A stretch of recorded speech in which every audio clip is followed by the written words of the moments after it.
The city of Riyadh here in Saudi Arabia comes alive as dusk takes hold across the desert, and it marks the perfect time to come and see Groups D and C in action here at the FIFAe Nations Cup. Well, 12 teams fought earlier on and 12 more go head-to-head right now, all on a mission to win that trophy and be crowned the E-Nations champions on Friday night.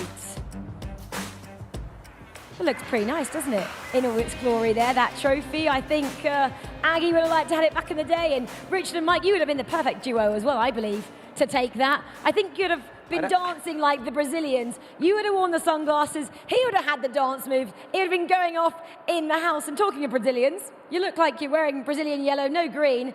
They are in the house tonight, guys. The defending champions are back, and they mean business. Mike, are you supporting them in your yellow and not so much green? I've got kind of a double support piece going on right now. So I've got one from each group. I've got Brazil and then also Sweden. I'd like to see the Swedish boys do the job. Okay, I like what you've done there. That's why I'm in between on the yellow. You've split yourself, haven't you? Nicely. I'm going to come back over, though, to Aggie here, and we have to quickly recap what happened this morning, don't we, for your nation, Denmark. Finished fourth there in their group. Not out of it, far from it, but weren't the strongest nation we all believed. I think they may have been here today. I think they were satisfied, but at the same time also a bit disappointed. Yeah, we're just switching here fast. I think they were satisfied, but also a bit disappointed. They felt a bit hard done by there in some of the matches, but overall, I mean, they got some points on the board, and they were still looking fairly comfortable. And tomorrow they're gonna try to finish the job. Rich, I don't know if that mic's going to work. We'll swap over just in case. As long as it doesn't get passed down to me, we're good. France, could they be a force to be reckoned with? They could take another title in this competition. Yeah, 100%. I think France has been the best nation when it comes to utilising the 3 players available. Each player has a role. LJR is the main player, you would say, and then you rotate around him. You need a goal, Fuma comes in. You need the defensive shutout, Diogo comes in, his brother. I really like what they've got going on. They're not rotating because they're technically 2 people. You've got like the Peixotos as a collaborative duo, and then you have Fuma. The bros are in the house for France, anyway, I'm going to say that. Well, of course, you have to score a lot of goals if you to make it to 1, 2, and 3 in the tables, and we're going to see those goals right now from Argentina, Saudi, and the Netherlands from Group A. Mike, take us through some class here. Yeah, I'd love to talk about a little bit of the extras. The razzle, the dazzle. This knockdown is fantastic. You see Savic, you see the green time finish across the body. Myself, Alex, we both appreciated that goal. I still think it's going to be on display and should be just on display for time to come. The same with the Kevin De Bruyne. I just didn't know that could drop from that type of distance. This is France, of course, Group B. The Morocco and Italy were 1, 2, 3 in that group as well, Mike. And again, I really didn't see surprises, so to speak, earlier on today. Group A, Group B. Generally speaking, the teams that we thought would do well or do to acceptable standard did. And the teams that are competing for that last spot also are the teams that I thought be competing for that last spot. So the script is still as we expected it to be at the beginning of the day. I'm just dealing with the cards. Yeah, just the cards. Well, let's look then at the standings and see what we mean when we say the top 3 in each of the groups. Remember, top 4 go through. So Argentina, Saudi, and the Netherlands, 10, 9, 8 points, and Denmark also on 8 points. At the moment, they're in the dominating positions. Canada and Qatar, a little bit of work to do tomorrow. Let's have a quick look at Group B. France and Morocco, 11 points each there. Italy, Finland, they're currently underway. We've just moved as we go across to the next group. America, of course, have a little bit of work to do. That was in Group B. Well, this is who you guys at home are seeing tonight. Rich, I'm going to come to you for this exciting Group C. We're really excited to see this. I mean, you've got arguably one of the best mechanical players in the world in Neitz, partnering up with his 2 teammates, Andoni and Zidane. You've got the reigning, defending E-Nations champions in Brazil. New roster, some new elements coming into it. Paulo Neto, I think they've actually leveled up that roster. You've got the wildcards in Australia, and then Portugal, obviously such an established nation when it comes to FIFA esports. And then a couple of wildcards, Singapore and Turkey. Aggie, talk to me about the depth in Group D. Yeah, also a very interesting group there. We have the powerhouses as Germany and Sweden. And then we have some dark horses there with Israel, who's definitely an interesting nation with a lot of top players who's here. I think a lot of the competitors are watching them and thinking, okay, this could be a team that could surprise everyone. And then you have South Africa, where we saw Goliath Gaming earlier on, doing very well. So an open group as well. Peru, I gotta say I don't know a lot about them, but typically Southern American nations have great history by doing good. So I'm excited to watch Peru as well. Yeah, and the Swedish team. Mike's wearing Swedish yellow over there as well. He's supporting the Optoli, Ololito, and Oliboli as well. All those guys, we're going to see them shortly. Well, we don't know much about Peru. We're about to find out a whole lot more as we welcome the teams from Group C and D to the floor. Wow. First up then, the Spanish side are making their way onto the floor with Andoni and Neat. They could make things interesting, Rich, couldn't they? Great nation. I would probably expect them to be going far in this tournament. I'm impressed. I'm looking forward to seeing what they can do. So they're followed by Singapore as well tonight. They're currently ranked 10th in the world, so they could be a surprise package. Brazil on their way out, the reigning defending E-Nations Cup champions making their way up to pod 10. Australia not too far behind them as well. The wildcards Mark 11, Naylor and Marcus Gomes inputting all his wisdom. And then you can see the boys from Israel here, Yuval and Feldman, a strong side. Doesn't really justify their ranking in 13th, possibly, Rich. The team from Peru will follow them as well. Can't wait to find out a little bit more about that side. The Peruvians are a great team. I'm very impressed to see what they potentially could do as India make their way out as well. Charan Jot trailing at the back of that Indian team. A lot of fan favourites, the Indians, as they make their way out, followed by South Africa, who we just saw a couple of days ago. And Portugal led out by Tuga there. 7th ranked, is joined by J.A. Fonso and Rodrigo as well. Turkey just behind, you can't quite get a glimpse of those, but these guys... You can't forget about Germany. They've not done it really on the E-Nations Cup stage. What a roster. Arguably, pound for pound, one of the best teams in this entire tournament. A country rich with FIFA talent, as well as the three O's, Oliboli, Optole, and Ololito. You can't miss them, all in yellow. They'll be making a scene here at the E-Nations Cup. Well, yeah, the guys in yellow, they'll mean business with the Swedes. Really excited to see how they get on. Spencer spoke to them a little bit earlier. Ololito just in the back. Obviously, he got to the semi-finals, didn't he, only last week with Team Hullet Ninjas in Pajamas. He's got 2 new teammates this time out. Can they go a step further? Well, these guys haven't yet gone head-to-head. This is their first outing, remember. Loads of great teams, including those, the defending champions. They field a new-look side this time, but with some well-known faces. The last year is a big dream for us. Brazil never be champion, but the first time, and now we try for the back-to-back. For me, the last year is crazy and a big dream for us. Different names between this time, but we are like so much prepared for this tournament. We have a great gameplay, and of course we're gonna try to get the trophy again. I think that we are very good, like our friendship.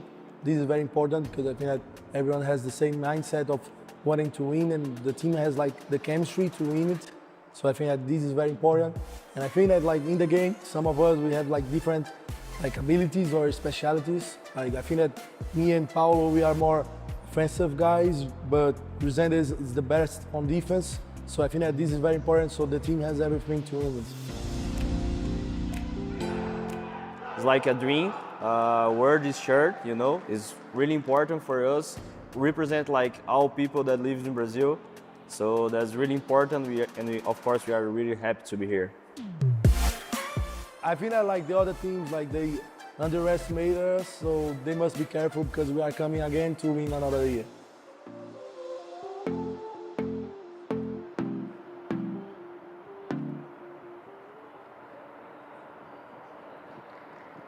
Well, such strength in depth then the Brazilians have got. They can sub out 2 world champions from last year, Klinger and Crepaldi, and they can bring in Rezende, who was kind of on the periphery, and then Paulo Neto as well. That says a lot, doesn't it, about the depth in Brazil at the moment?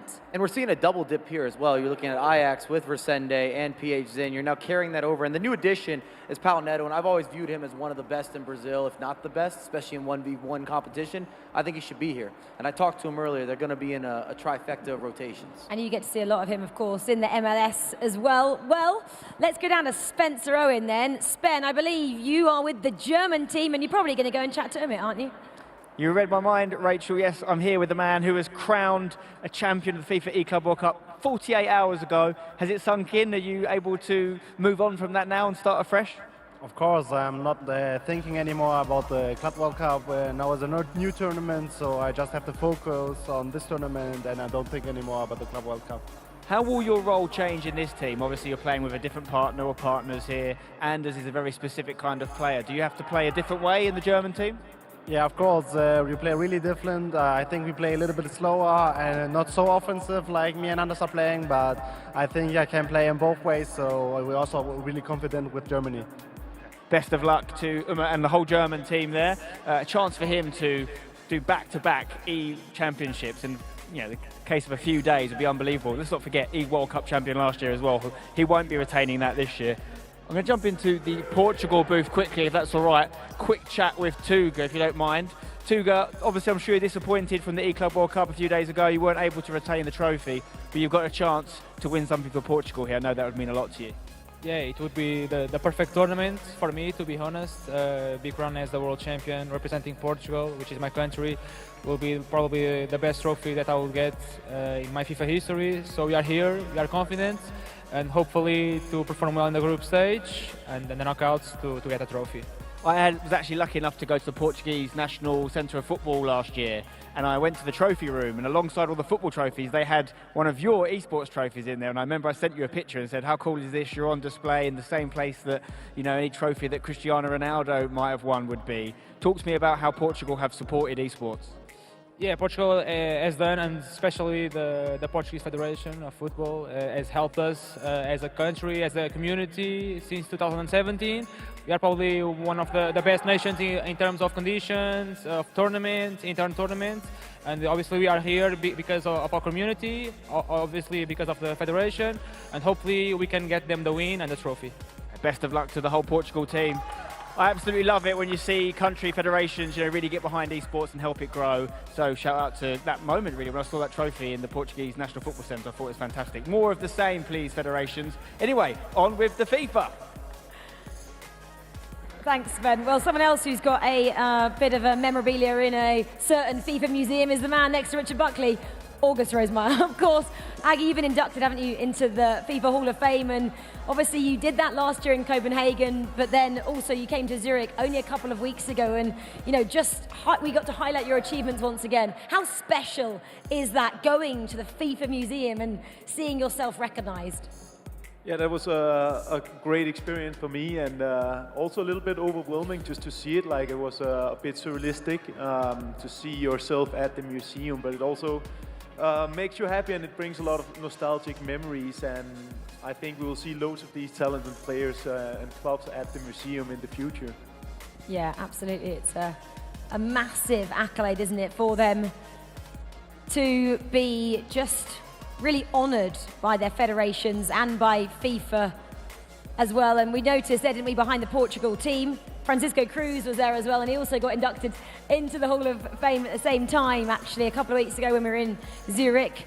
Former world champion Mike, they've got a good roster, haven't they, Portugal? It's kind of wild, too, if you date back those years. He was a kid when he started winning, and I think he's grown 12 inches, almost a foot. He's grown over a foot probably since he started winning there. And you can kind of see we were talking about it earlier, the glow up, but he'll be leading that team. There's a lot of history in Portugal in general. It's not the biggest nation, but they've had a lot of success from the football side and then also the virtual football side. Absolutely. Richard, I believe this was your pick of the matches to start things off with. South Africa, Sweden. Why did you go for this one?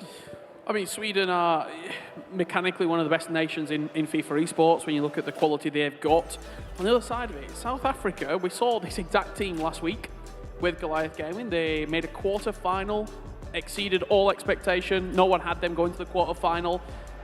Just getting the vibe around it, they feel as though they let themselves down in that quarter-final. They didn't perform to the level they expected that they should. I think they're going to, I actually think they'll get through this group. Have you been in there I to did. give them some Went, words of the good luck encouragement? Charlie's here, so I'm expecting big things. If you're just joining us, then that's an inside joke between Rich and I.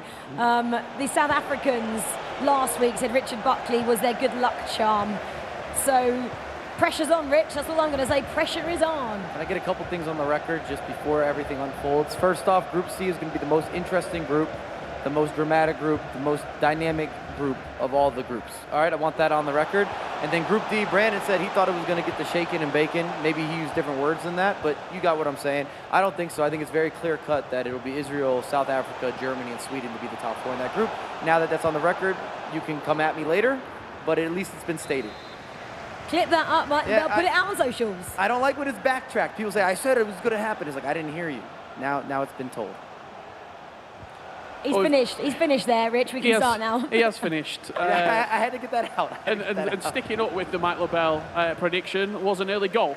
He didn't expect this side to do very well in Peru, and they are 1-0 down early doors. Israel, one of the favourites for this tournament. They've got the #1 player ranked in Europe in Yuval, partnered alongside 2 just fantastic players in Nisa and Feldman. Expecting big things from Israel. You want some more statements? I expect Israel to be top 4. Of the entire tournament? I expect them to be reaching the semifinals. That's where I'm at. We're going big and bold to start today. Big and bold, just like his jacket. Let's go.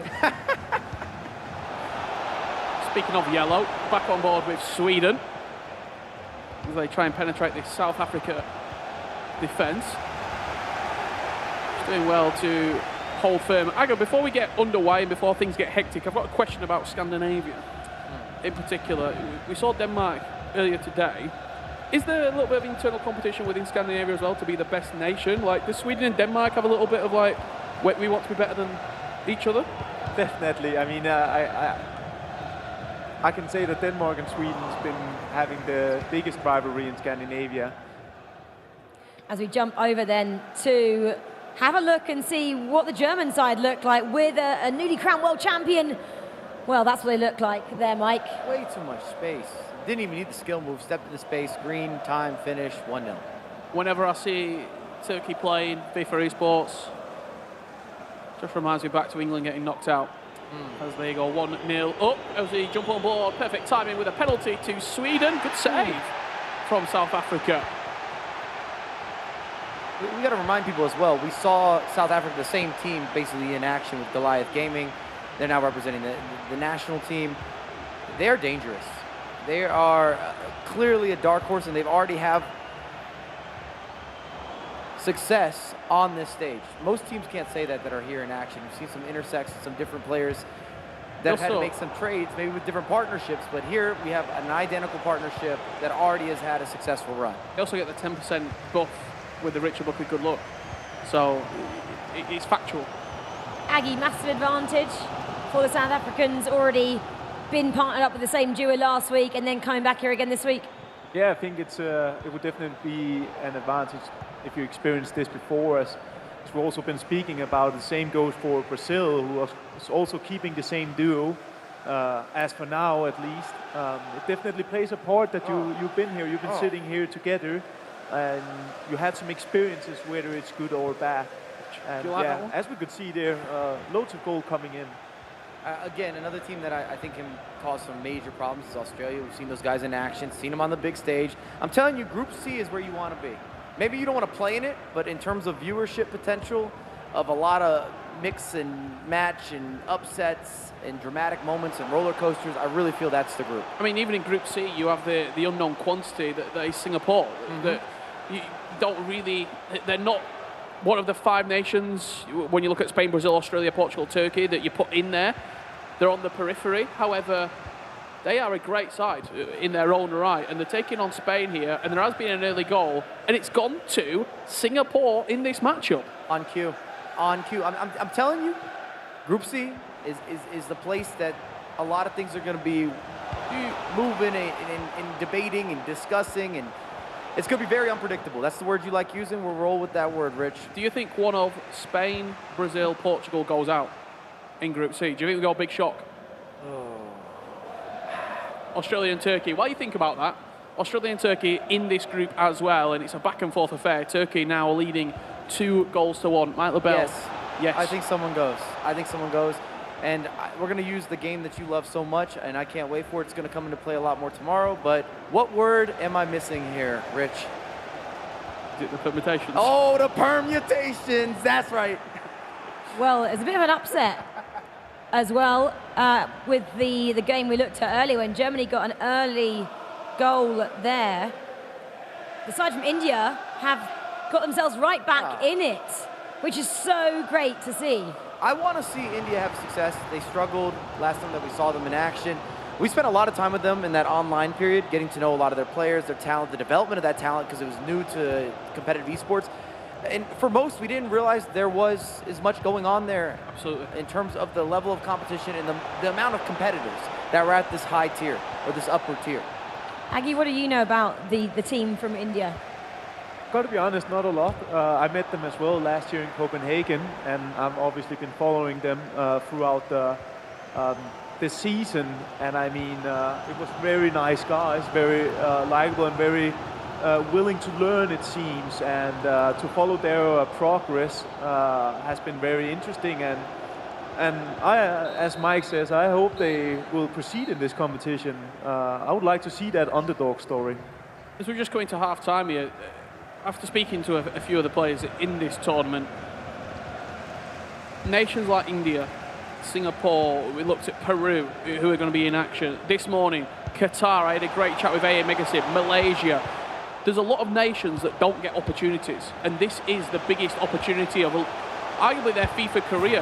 They have to make it pay as the reigning defending champions go 1-0 up just on the stroke of half-time. No, watch that back. That is just disgusting. I don't know what they ate for dinner or for lunch, but they're giving it all to Portugal. That is an absolute treat. I'm talking quality dessert, probably a lot of calories. It was great day. Oh my goodness. Oh, we're gonna get to see it again. Wait till you see this box work. A little body feint, left stick, right stick, move over, reposition, goalkeeper movement, does not matter. Go ahead and do a little bit of a wave, a slip and slide. It's summertime. I mean, the perfect time as well. And you just see the Portuguese look behind to Francisco Cruz and says, what do we do next? What do we do about summertime? I don't know. We'll have to find a way back through that long, hot summer. Can we just get August reactions to when I talk?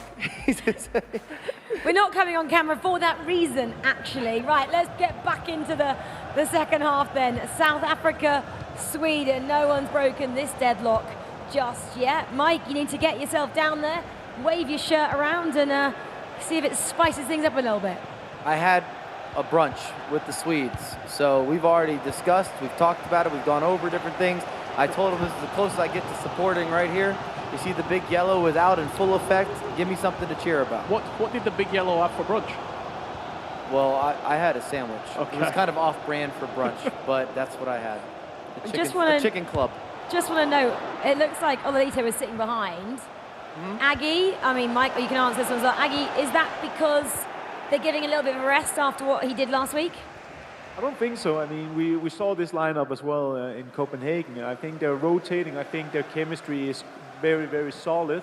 And I think these three players are together about making the decisions. I think that's one of their biggest strengths. There's no big ego or one big star there. It's a collective, and they don't put themselves before the team, so they will understand the eventual decisions. So I think they're going to be rotating. I don't think it necessarily has anything to do with Ololito's success, let's call it that, with his top 4 last week. Mike, no Boris legends, though, behind them this time. Ivan made an announcement. Ivan is Boris legend, for anybody at home that doesn't know. Step basics, I like that. Yeah. No, actually, I thought that was good, because we Ivan both and I are had good different names friends. there. We are on a first-name basis. I would hope so. He made an announcement that he was basically going to spend time elsewhere. And that he separated at the beginning of the year. So it's not a surprise here, and they've been working together separate to Ivan. I just know him as Mr. Boras. Mr. Boris, whatever you want to call him. We're giving him all sorts, so I'll just call him the legend. And I think it's Boris. But obviously, he played a massive part, didn't he, last year? Ivan would be disappointed. Especially as a close I'll personal just give me friend. the, that wasn't it. We have got another goal. Israel and Peru, a side that just quietly going about their business here. Israel 2 goals up to the good. People picked them as the favourite to go through this group, in Group D as the top seed. And I mean, sometimes quality does just shine through, and you start to see just that difference in ability. Well, Nisat, first off, we should give a lot of credit to. He goes under the radar compared to the 3. Yuval, one of the best players in Europe, especially online. He's been phenomenal. We're seeing him at the E-World Cup. And Feldman has always been my favorite or my leader or the best of Israel if we're looking through previous years. So difficult to get by, difficult to beat. So it just gives you an idea of what kind of talent they have. Yeah, absolutely. Well, there's a couple of matches still going. I saw that Germany just got another goal just for half-time there as well to take the lead to 2-1. Mike, you're liking what you're seeing down here? Anytime you start dancing, prancing, you give me a little bit of some rhythm. When the music starts playing, things happen. But it was good defending there from Brazil. I'm sure we'll speak about it when we've got a little bit more time regarding Portugal. If this result stays as it is, my point that I'm about to make looks even better. Do you think that Tuga getting grouped last week, just that little bit of mental where he's not going to change the way that he plays, but too many draws last week was the reason that the Riders Atletico Madrid got eliminated? One of the strongest competitors mentality-wise. I don't like going against Tuga in anything. So you can see a little bit of some reworking, a little bit of action here. Germany extending against India.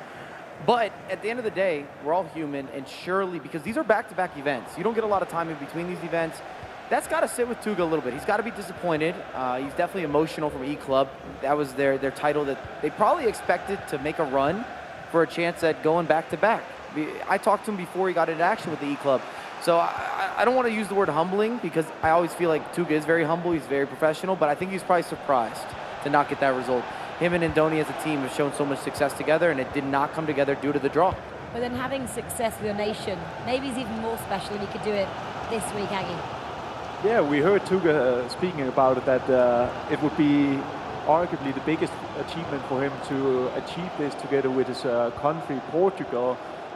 We speak about Tuga. I'm also finding very interesting to see Andone in Spain, but they're currently down as well right now with 1, I believe. And both of them were together, obviously, last week, and now they're playing against each other soon in this group. So I'm also very curious to see how. We've been watching this game for a little bit between South Africa and Sweden is knocking on the door. It has to be said, they keep coming forward, they're looking to create in the final third, but South Africa quite resolute and very similar to what we saw from Goliath Gaming last week. It is the exact pair. They're now just representing the nation that they love so much in South Africa. And one thing they were really good at is capitalising when one single opportunity came up. They weren't necessarily the best team on paper for 75, 80 minutes of those games, but in the spells they scored. And something that this South African side they have to do if they want to get through this group. They weren't grinding results out either in terms of having to chase a late goal. We saw South Africa during the E-Club. They were always scoring first. They were scoring early. And then from there, they showed what I was surprised with, but the ability to handle game management and holding on to leads, making it difficult for your opposition. But they didn't have a bunch of late winners or late drama in those regards. A lot of the job got done early, and then they were able to make the most of them. Going to take your moments, haven't you? That's what it comes down to. In these big moments. A little bit risky that, just up in the air. It's not clear just yet. South Africa will recycle this possession. Ball out wide, just holding, waiting. And they're just going to play out here for the final attack of this first game here in Group D. We've got a bit of pause, haven't we, as well, in the Australia-Turkey match. We had a bit of a technical problem. Whipped in that one. Just thought that might fall. And that will do us between South Africa and Sweden. Points shared in the first game of Group D. Not a bad beginning for either team. I don't think they're mind the draw, but I like to reiterate the point that Richard keeps stressing as well. Draws can and likely will be deadly if you have too many of them. Especially if one or two nations start to pull away. Israel, you don't imagine will drop many points.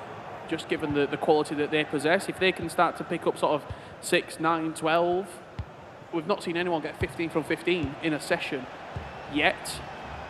Israel might very well do that. Germany, if they were to pick up 6, 9 points, then those draws really do start to hurt you quite a lot. Brazil versus Portugal, final 20 minutes.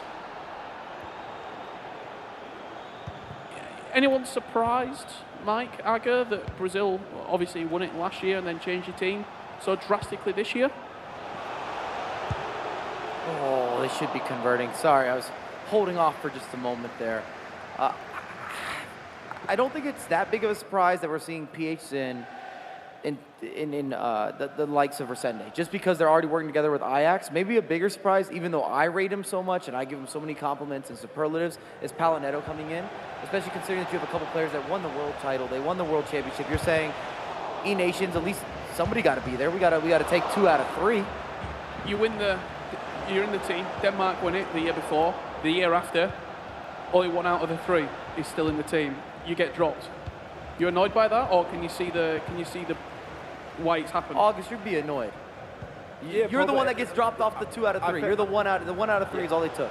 Yeah, I think as a player you would probably be annoyed, but on the other hand, that's a nice ball roll right there. Israel just there you have it. Getting that Wrap third one. But I mean, it's a hard one because obviously it's a new season, it's a new game, which means that you shouldn't be guaranteed things based on previous achievements. So they made a decision in Brazil, who are our 3 best players, which team is the best. It was the decision. You have to rethink all the time, you have to reinvent yourself, and I think that's what Brazil did. And that's exactly what Germany's done here, bringing in Levy Finn to that roster. Umut, Mike and Levy Finn, a couple of seconds left. I think they both made the right choice, actually. So Germany, this shift was needed, and I believe that we're going to see that over the course of the next few days, that it was a positive move for the progression of Germany. And the same with Brazil. I'm not saying it's fair, and I think just off the GP, general principle, you got to keep at least 2 of the 3, but I do think they picked the right 3 to go forward. I guess only time will tell, but I like the combination of Palinetto, Resende, and then, of course, PH Zin, who's been leading. He's the face. And Resende was part of that setup. He wasn't obviously playing, but he was very much on the sidelines there, helping out in some capacity. He was a part of all those celebrations. His image will live on won't he, in all the pictures that were taken this time last year in Copenhagen. So he knew the setup really well, and well enough possibly to fit in that side this year. I see that Brazil side as PH Zin and Resende will play 80% of the games. If we're trailing, if we need a little bit of a magic touch, if we need some electricity, if we just need to bring something into the game, Palinetto comes in. I mean, we've seen it. We were at the Carnaval Libertadores, and it was just such electric games. Whenever Palinetto was involved, the attacking ability that he possesses is like nothing else that really we see here. Well, we saw him do that in EMLS as well. He went back to back to back, and he even saw himself in the final. He almost went for 4 straight. And his offensive capabilities, just a phenom, pushing bodies forward and just taking advantage of his gifts. There's no other way of saying it. When I look at Palinetto, he's one of those guys that's naturally very gifted at FIFA. That's why he makes it in the squad then. That's kind of... I mean, I'm not disagreeing with the choice. I'm just saying off the principle of I won the world title, I need to be there the next year. I feel like I've earned it. But I think they've made the right decisions here. And on paper, which you have a little paper that I wrote down, I took Brazil to win the whole thing. Maybe that's why I'm wearing some yellow. I might wear yellow all days. Well, you're wearing it all day today, so that is for sure. Right, let's just wind up these games, and there are a lot of scores coming in as well. There's a chance. One-way traffic, Portugal, these last sort of 5-10 minutes. Really trying to squeeze every inch out of this game. Looking for an equaliser. Corner to be whipped in. If someone's got something up the sleeve, it will be Captain Tuga. What can we expect? Back post potentially. It's a short one. You're waiting for just something to open up here around the edge of the box. Brazil still holding firm. There it is. Portugal, late equaliser, played the corner, kept it moving. And that's what they do. And what a goal. Are you talking about moving players around? You've got a manually lob pass. They knock it down, headed into the middle of the pitch, opens up just that half second of extra timeline, and then banging it off the post and in, taking no chances, 1-1. That's deserved. Yeah, and these goals requires a lot because it's much more of a team goal compared to the more tasty ones we've been watching. That's tasty like to me. Yeah, but this requires, as you were saying, this requires two players in sync, which was very well executed there. Nicely done then for Portugal, just to get themselves back in it as Brazil go down the other end and just ruin their opening matchup. Look at Tuga there. He puts his hands up to his head and goes, I thought we'd done enough there, Mike. I thought we'd done enough. I'm feeling uncomfortable just watching that. And I haven't even seen it on a repeat. Grab that, navigate it, throw it into a top 5, a top 10, a top 20, a top 50, whatever it might be. It needs to be there. Sign of a champion, that is. Coming back right at the end to clinch those 3 points. You're probably looking, why is Australia and Turkey so far down? They had a bit of a problem, a techie problem with that. So we join them as we approach 60 minutes here. Australia looking to get back into things. Mark, remember, he's part of all 3 of the World Cups. He was Hollywood last week, you should say, not that far behind. And then it was Dire Wolves last year, if you actually want to know. He's playing Australia there against Turkey. They're 2-1 up at the moment. I actually think the last 2 goals we just saw, I'm not over them. The goal from Portugal is phenomenal. The passing, the finding of that space, the little lob, the knockdown, just a quality team goal, as August was saying. And then on the other end, you just had a moment of brilliance. Just giving you something special. You needed sauce with that. Here's some extra. Yeah, and I also want to just add to that I was a bit surprised about Brazil just getting back instantly, because usually when we speak about Tuga, it's game management. You pause after that goal, you're making sure that your opponent will not have the opportunity just to strike back, just to get you that relaxed moment to prepare for, because Portugal knew that they scored. We're going to just seal this out now. We're going to defend the last attack. Here, that's our main job. We're not going to get the ball back. There's no time to get a chance more, but it seems like they rushed it a bit maybe in terms of just taking that extra time, and that's not very like Tuga, as I remember. He's a very controlled player and always thinking about the next step, so maybe something there.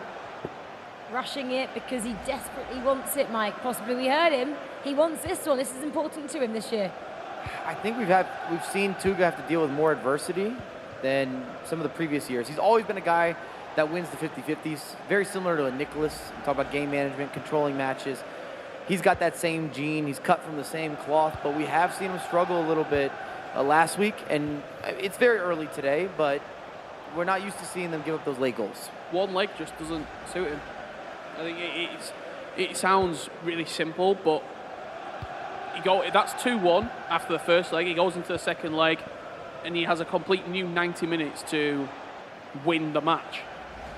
And you have to, all the players have said it, it's 2 different tournaments. The group stage is one tournament, the knockouts is another tournament. Well, especially with players like that, it is that simple, because he's somebody that mentally outlasts you. It's a drag. If you ever played against Tuga or played against somebody like him, I don't know if there's that many that are as good at doing what he does as him, but you know you're not getting the ball easily. You're going to deal with a lot of possession. He defends extremely well. He doesn't make mistakes. The kind of match that you're in for, you're already mentally drained sometimes before you even get started. Yeah, I tried it on my own body a lot of times. Playing against him was always a big hurdle. And you always knew when you had to play him that this is going to be draining. And that's why I was a bit surprised about the end of that game, because I rate Tuga so high. But they still have a lot of time to get back. Obviously, 9 games left for them, so we don't really doubt Portugal, or at least I don't. Speaking of plenty of time to get back, that's exactly what Australia have just done against Turkey. A big goal, 10 minutes left to play. just recycled the possession, got it into the feet of their attacking players in the right place at the right time, and slotted it past the keeper. And with 10 minutes left to play, might fancy all 3 points, one of these two nations. We'll expect more drama from Australia because that's what they've been delivering over the course of the last 2 weeks. He knows how to get himself back in matches, does Mark, and he told Naylor just that, and Naylor would have watched what exploded here last week. We spoke about this group earlier, Group C, where Australia and Turkey find themselves. It is probably the toughest group on paper. Before the tournament starts, we often say you look at some games and you go, maybe a 3 points there, maybe a 1 point there. This is one of those games where both nations will probably go, we need to get 3 points from this game. I'd agree with you. I don't always like agreeing with you, but I don't think a draw does what's needed or what's necessary for either Turkey or Australia.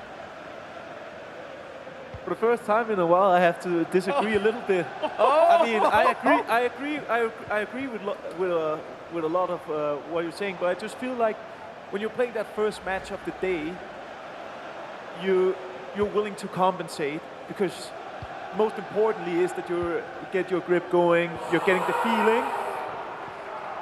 Speaking of the feeling, Turkey have just got it. Travella on the edge of the box. Frankie de Jong finding the top corner. There's no compensating here. No compromising, no compensation, and that is the curse of the commentator. And I always remembered alliteration when I was in English class. All the C's. I do agree with what Aggie said, though. If you're starting off, you would just not want to lose. You want that point regardless. I'd play for that draw. Yeah, I mean, it's a balance, right? I just mean, like, you won't take too many risks at your first game. Just naturally, it's in your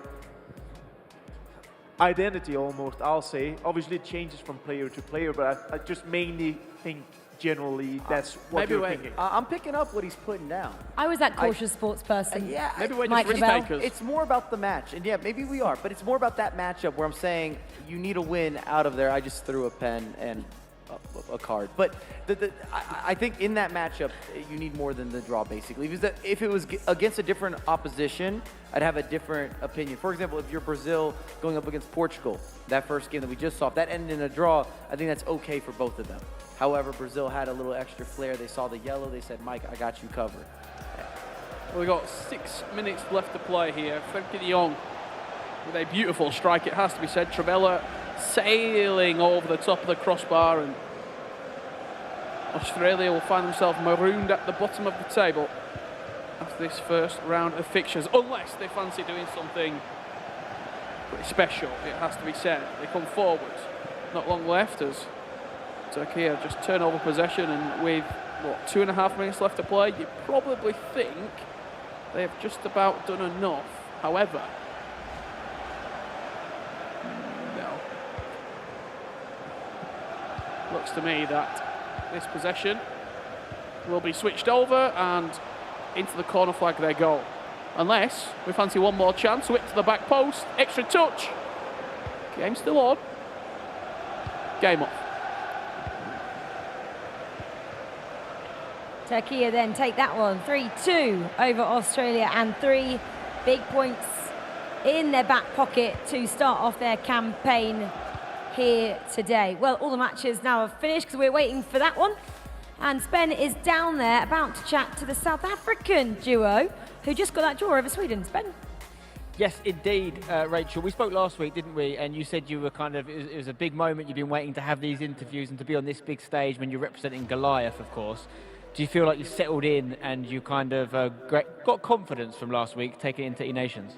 Yeah, of course, like I said, it was historical for us as South Africa, and I think for the continent of Africa. So I think we've proven that we've got what it takes to compete at this level. We've known it, from day one, but we're here to improve on what we did in Club World Cup, and I can't wait to see what the two of them do. We're subbing out Zaydin, such a talented player, and I can't wait for him to express what he has in his locker.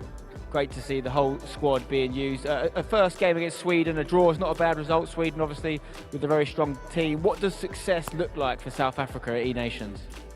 We want to win every single game. We want to win the group. I think that's the confidence we have. I think we should approach every tournament like that. So yeah, Sweden, like you just mentioned, they are extremely good, 3 very talented players, and it's the first game of the tournament, you know, so there's a little bit of nerves, maybe there's a little bit of everything, but a draw's not a bad result to start with. Hopefully we can follow it up with a win now. Definitely. Best of luck in your next game. Guys, Goliath is one of the stories of last week for me, so maybe South Africa can do the same here at E Nations. We're going to go up the stairs now because I want to talk to the lads from Singapore who kicked things off with a very good opening victory against Spain. How's the mood in the camp? We are feeling good. I mean, the first result obviously went our way. I think this will build confidence towards the next few games, and I hope that we can continue the same form. You're going up against Portugal next, but we're going to just take a look at the goal that you scored in that last game to win it. Talk me through it. We were feeling confident, you know. We don't want to make any safe passes. We want to take risks in the box, and I think it paid off. You know, we worked our way well, and we got our reward. I don't know if you got to see any of the Brazil-Portugal game in the last round, but they lost in the last minute to Brazil. So Portugal are going to be a wounded animal looking to bounce back against you guys. Have you got a plan for them? We're going to stick to our plan, and we see how it goes during the game, and then we will adjust accordingly and try and get a result in the end. Okay, good luck in the next game to the guys from Singapore. If they can beat Portugal in the next game, not only would that be a poor start for Portugal, it would be an unbelievable start for the guys from Singapore. Let's see if they can do it. Says Benny, calling together a wounded animal. I hope you're not. He's listening to everything you say. Anyway, let's go back and discuss those chats then with the guys in the studio. The massive result for Singapore, wasn't it, to kick things off, Aggie? Yeah, I think it's biggest result today for me. I don't know a lot about Singapore, I'm not going to lie, but I mean, them coming in here and beating Spain, which is a team, I predicted Spain to win this group, so I mean, massive result for them. What group is that, August? Group C? C. Oh yeah, Group C. Yeah, Group C. What did I say? Group C was going to be? The most interesting group, Mike Labelle.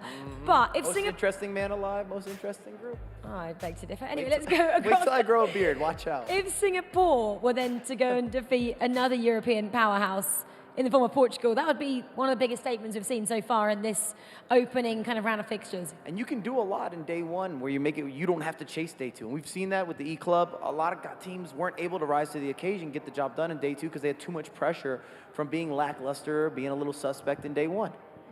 Well, let's see if they can do that. Big round of fixtures coming your way in a short while. Turkey, though, for me. Rich, do you think they were a surprise package there? I don't really know what to take away from that first game because that was the one where we had that slight technical pause. I think the game restarted. If Australia were getting a bit of momentum, that was halted. I wouldn't read too much into that game, being completely honest. I think Australia will still fight back. The one thing that we've seen from Australia, Mark 11 in particular, is that he will fight until it's impossible for him to be eliminated. I expect Australia to bounce back in emphatic. You're making a fashion. word, I like it, let's go.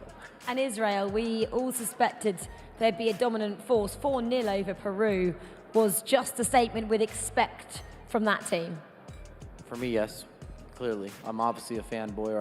I just think these guys are poised to make a run. I really do. Well, let's just then have a quick look and wrap up round one of fixtures from Group C and D. We've spoken a bit about Turkey. They're at 3 points, as are Brazil and Singapore. They all got the wins over Australia, Portugal and Spain.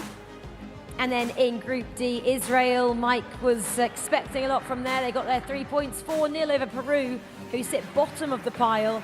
Germany got the victory as well. And South Africa drew, of course, with Sweden there to kick off the round one of fixtures. Well, let's go to some matches as they're coming in.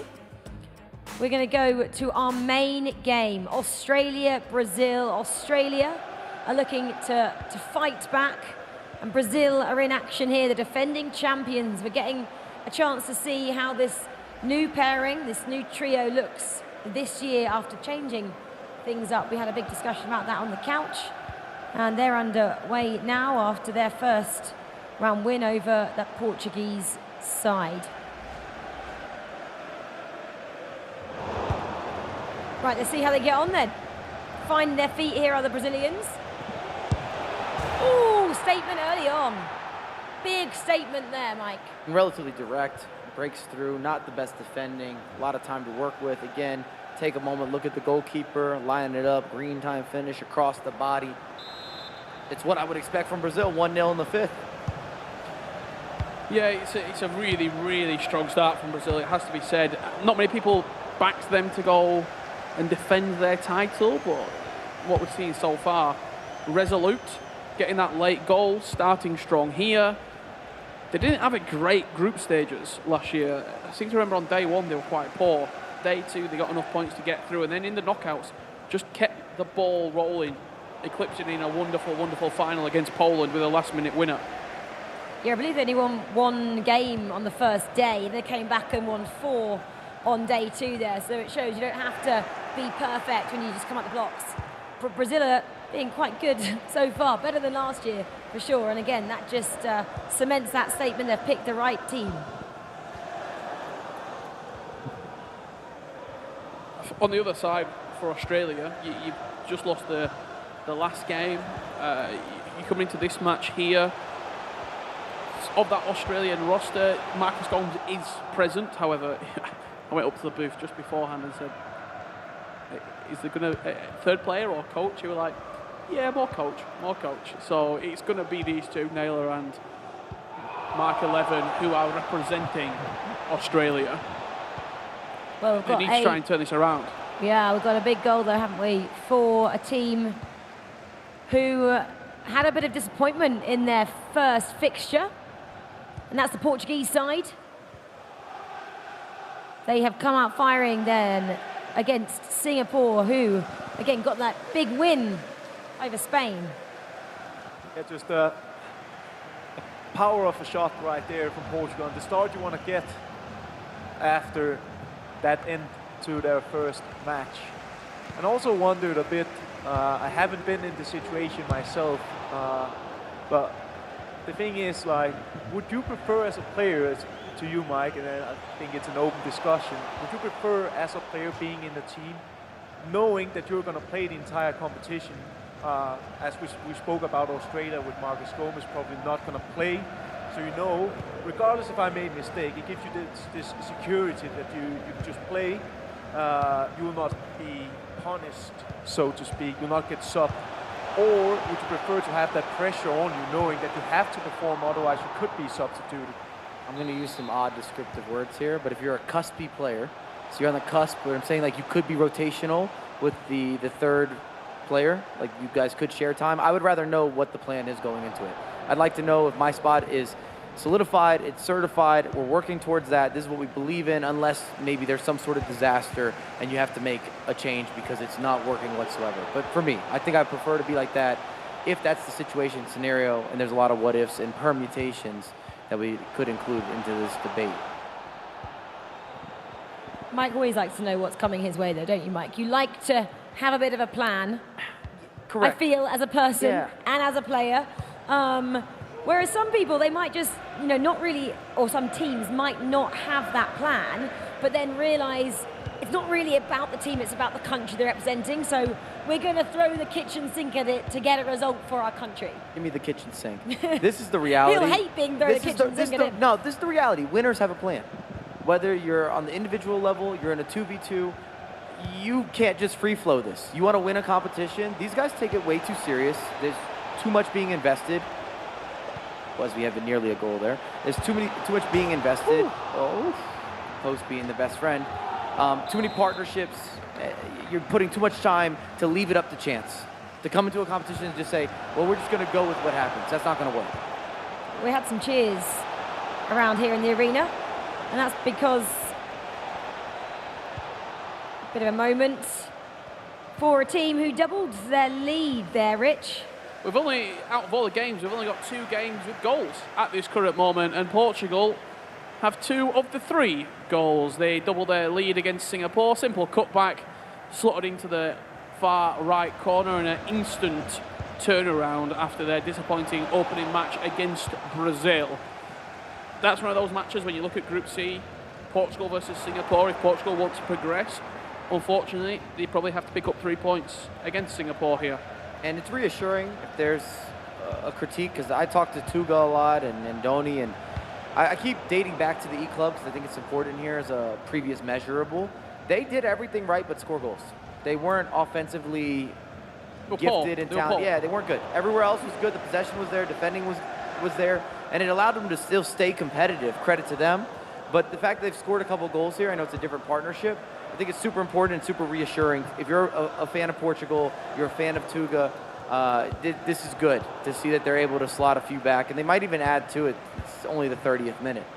Yeah, you obviously look at his mental resolve as well, don't you, when it comes to Tuga. Last week with a hurt, and he has to come back and reset and go again here. And also, not only come again, but he's not just a member of this team. He is the team, pretty much. Like, he's the captain. He's the one doing the huddle.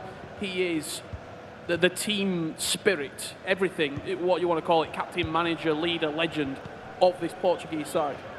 Yeah, he's one of the most professional players, dedicated players. In my opinion, I think that you describe it perfectly there, Rich. You can't really have a Portuguese team without him as it stands, it feels like. Even though, say, there's a lot of talented Portuguese players out there. I feel it's kind of similar, actually, to Spain and Andoni at the moment. You kind of always go, oh, Andoni's got to be on the team, and then you can't look past Dux either, can you? Dux neat being in the squad as well. He's back in, and I think once they get in their flow, again, there'll be a team to watch, but we haven't really seen possibly the best of them just yet. Yeah, and you also often, just to add on to the conversation, you often connect a certain player to a country. So when you're thinking about Portuguese FIFA, you are automatically thinking about the likes of Tuga, but also Francisco Cruz, obviously, and with France, you're thinking about Bruce Grenek, etc. So it goes naturally for them just to stick there. Denmark with Makuso, for example. And you, don't forget you. You're going to talk about you in August, Denmark. you're still the first one coming to mind. Exactly, me too. From Denmark, especially over the course of the years. Or Spain with Ramos, who's qualified 7 FIFA E World Cups, the most of any competitor. He's won a couple of them. He's always been in the mix. And I say all this because they're big leaders in terms of belief for the players that come in under those players' legacies. And it tells you that you can win. I say this not just because August is on the couch, but we wouldn't have the Marcusos, the Ustins, the Anders, to go with even more players that are coming to the future without the success of August. Even in Scandinavian countries in general, a lot of the Swedes also looked at August's success and said, okay, we could do this, neighboring country. This is in the locker. Or they look at Ivan as well, when you're looking at Ivan Lapagna, Boris Legend, Borus, whatever you want to say. I don't know how many different names we got to give the guy, but you know who I'm talking about.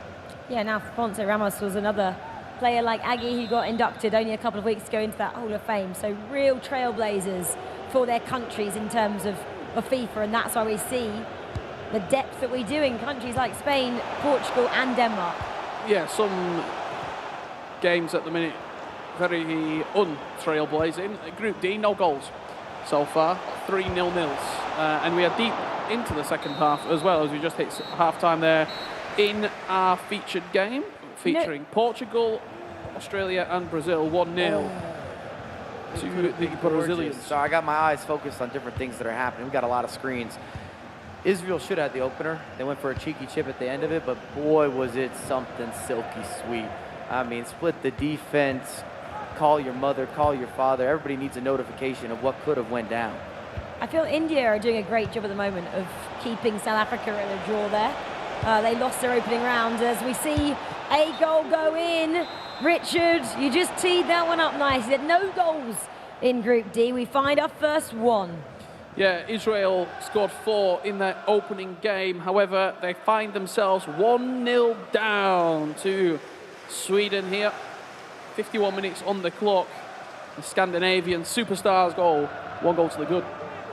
Yeah, and I was watching the exact same sequence as Mike, and I was also thinking, wow, what a goal could have been. But why did he go for the chip? And then it happens often when you don't take your chances.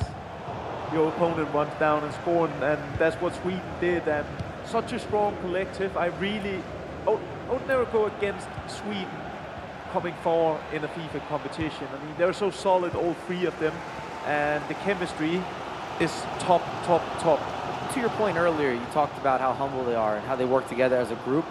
And genuinely, we mean that. Sometimes we say that, but then behind the scenes, we do some additional investigation work, and we realize guys maybe aren't seeing the same picture. They're not as aligned as we thought they once were. That is not the case with the Swedes. I don't know if it's a cultural thing. I don't know if it's just because they're all friends. None of those guys are loud or outspoken either, and I think that also plays a factor that you're dealing with 3 high-end professionals. You would never guess that they're all young. First time I heard Alito speak, I think he was 18 years old, and I was questioning myself at 18 and saying, yep, I was definitely nowhere near that level of maturity. They're a nation who, don't really shout about their success as much, and we heard that actually, didn't we, last week when you had Ololito up against Levy. Ololito in a VT that was put out by the club said, oh yeah, Levy's so much more direct than I am. I kind of sit back and just get on with it. Rich? Yeah, this Portugal-Singapore game, you might be intrigued to find out at home that Tuga benched himself for this matchup. It's Rodrigo and Drafonso who are the duo for Portugal here. They find themselves 2-0 up against Singapore, and potentially if they had a bad result in game 1, they win this game right now, but we might start to see Tuga not featuring in this team. I respect it. Well, I think it's more so that they need the result.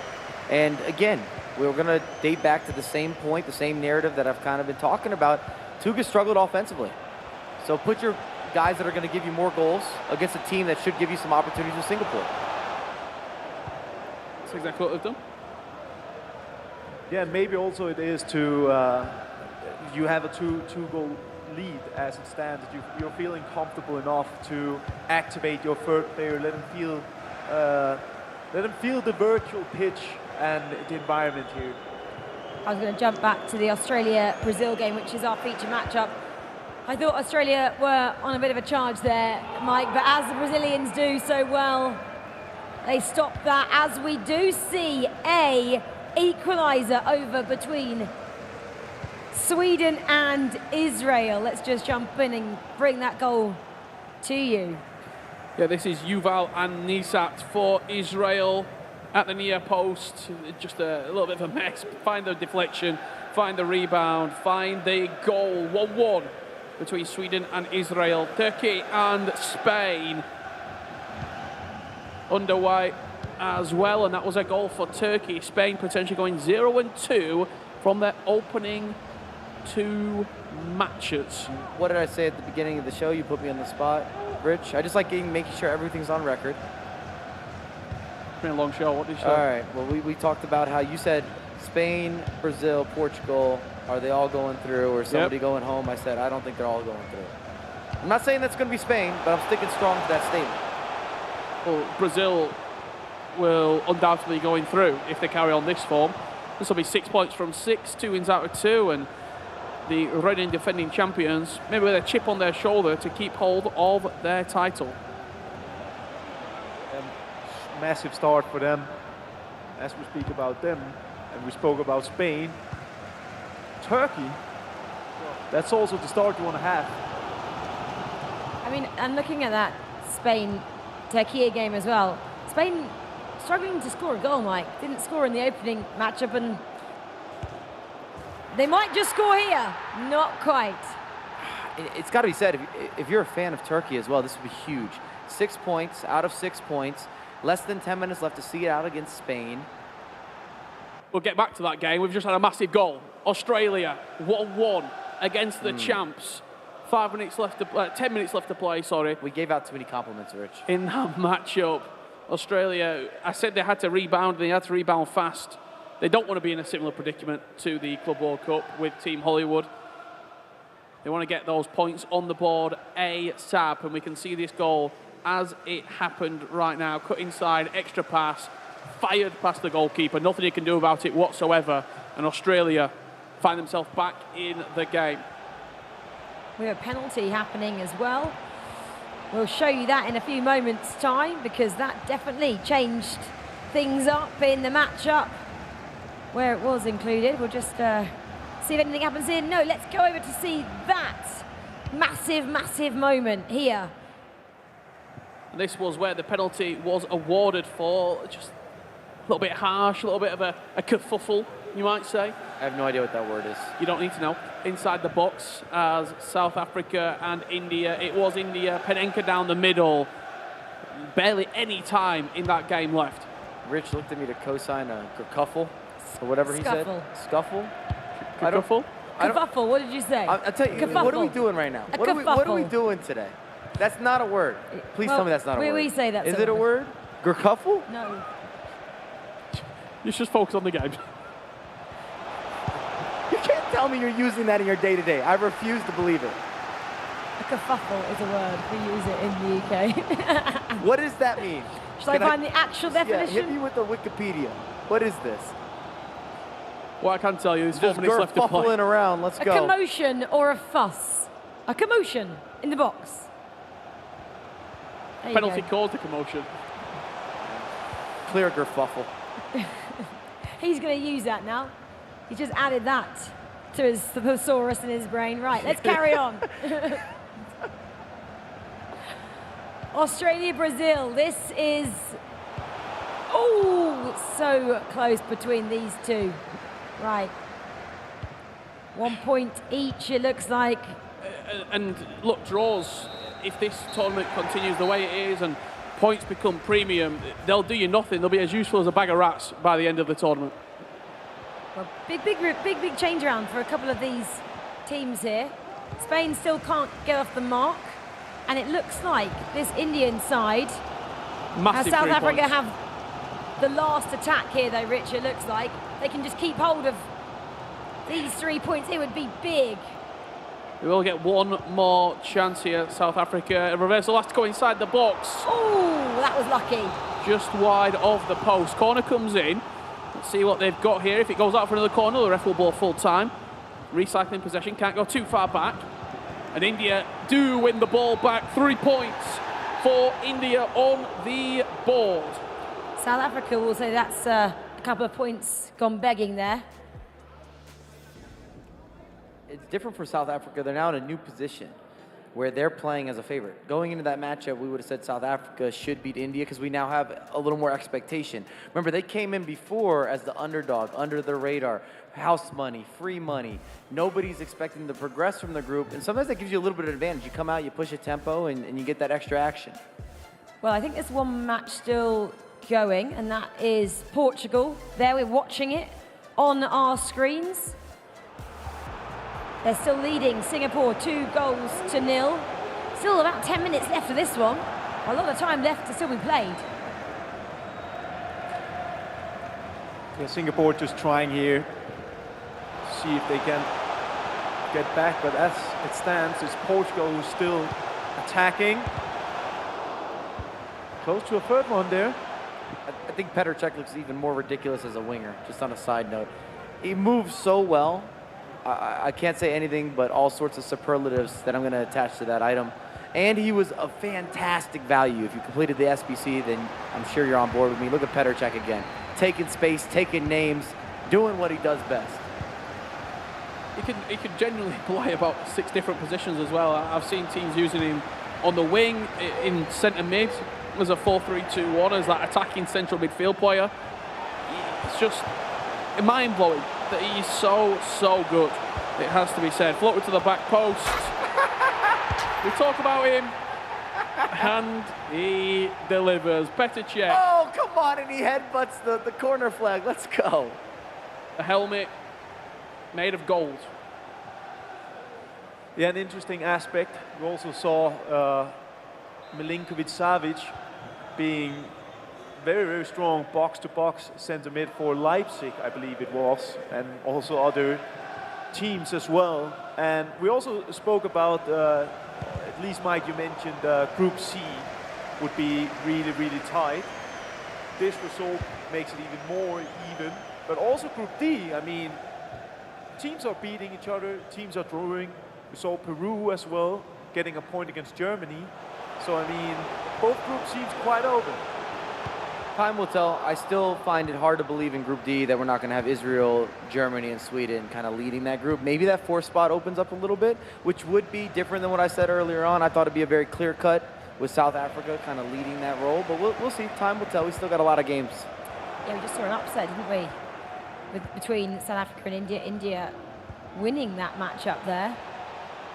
This one not so much of a surprise. Portugal then take the 3 points and 3 goals over Singapore, and that just does confirm all the matches then in round 2.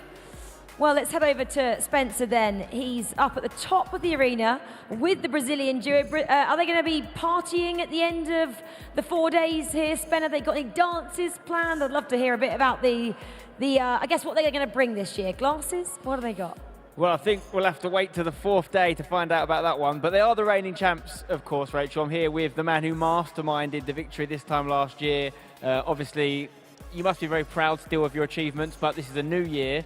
And talk to us about the team selection this year, because we've been talking about it a little bit on the couch. A slightly different side. Yeah, it's a pleasure to be here. This year we made a little bit different on the choices. So we got 3 requires, trophies, consistency, and moment of the season. So the best 3 guys on those 3 criteria have been chosen. And your first game was a win against Portugal. Is that considered a bit of a rivalry, the 2 Portuguese-speaking nations? You happy to win that one? I don't think as a rival, we are really good friends. We know each other for a couple of years, but it is always a good match. And that was followed with a draw with Australia. Talk to us about that game. Yeah, we lose our game, mind a little bit on the middle of the second half, but that happens, and we already build up for the next match. Brazil, of course, the most successful football nation of all time, really. You're looking to become that for FIFA as well by being the first team to win back-to-back trophies? Yeah, for sure. We have been preparing in training for this time. I still got the wristband from the season. Wow. After that, you still got it on. Maybe we'll have another one for next year as well. Best of luck in your next game, Brazil. I'm going to head downstairs now. I want to talk to the only team in the competition currently that has won all of their games. And that is, of course, the guys from Turkey. So I'm just going to join their booth. Back-to-back wins. They'll be very happy. Again, perhaps surprising some people that weren't maybe expecting it. Here we are in the Turkey booth. So I was just saying, maybe some people weren't expecting you to start by winning both your games, but did you see it coming? I think it was expected for the people who practice with us. My teammates really playing really good. They so good in the 2v2 mode. And yeah, I was expecting it as well. And next up is against the world champ Brazil. We still are confident.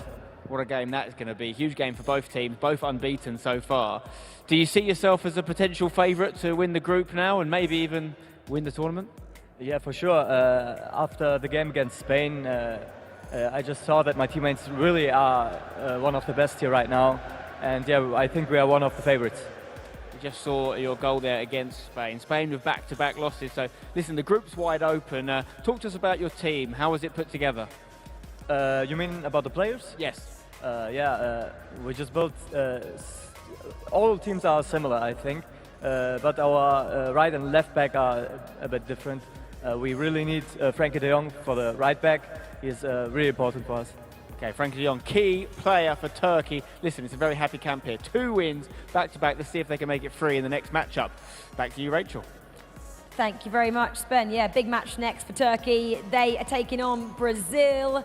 That's going to be pretty exciting as well. That is 1 and 2 in this group taking on each other. Well, I think the big story so far, I already mentioned it during those matchups, is Spain. On the bottom, 0 points, no goals. What's going wrong? Aggie? Yeah, it's a really good question because both players were here last week with Need and Andoni. Need had a bit more success than Andoni had, but it's still 2 players you would expect to get points from the beginning and dominate, but they got to turn this around. It's not going to be easy because now they're up against Portugal and they will start to feel the pressure if they don't get 3 points here. I don't know if it's that surprising. Neat didn't score a bunch of goals with Zizinho, and Andoni didn't score goals with Tuga.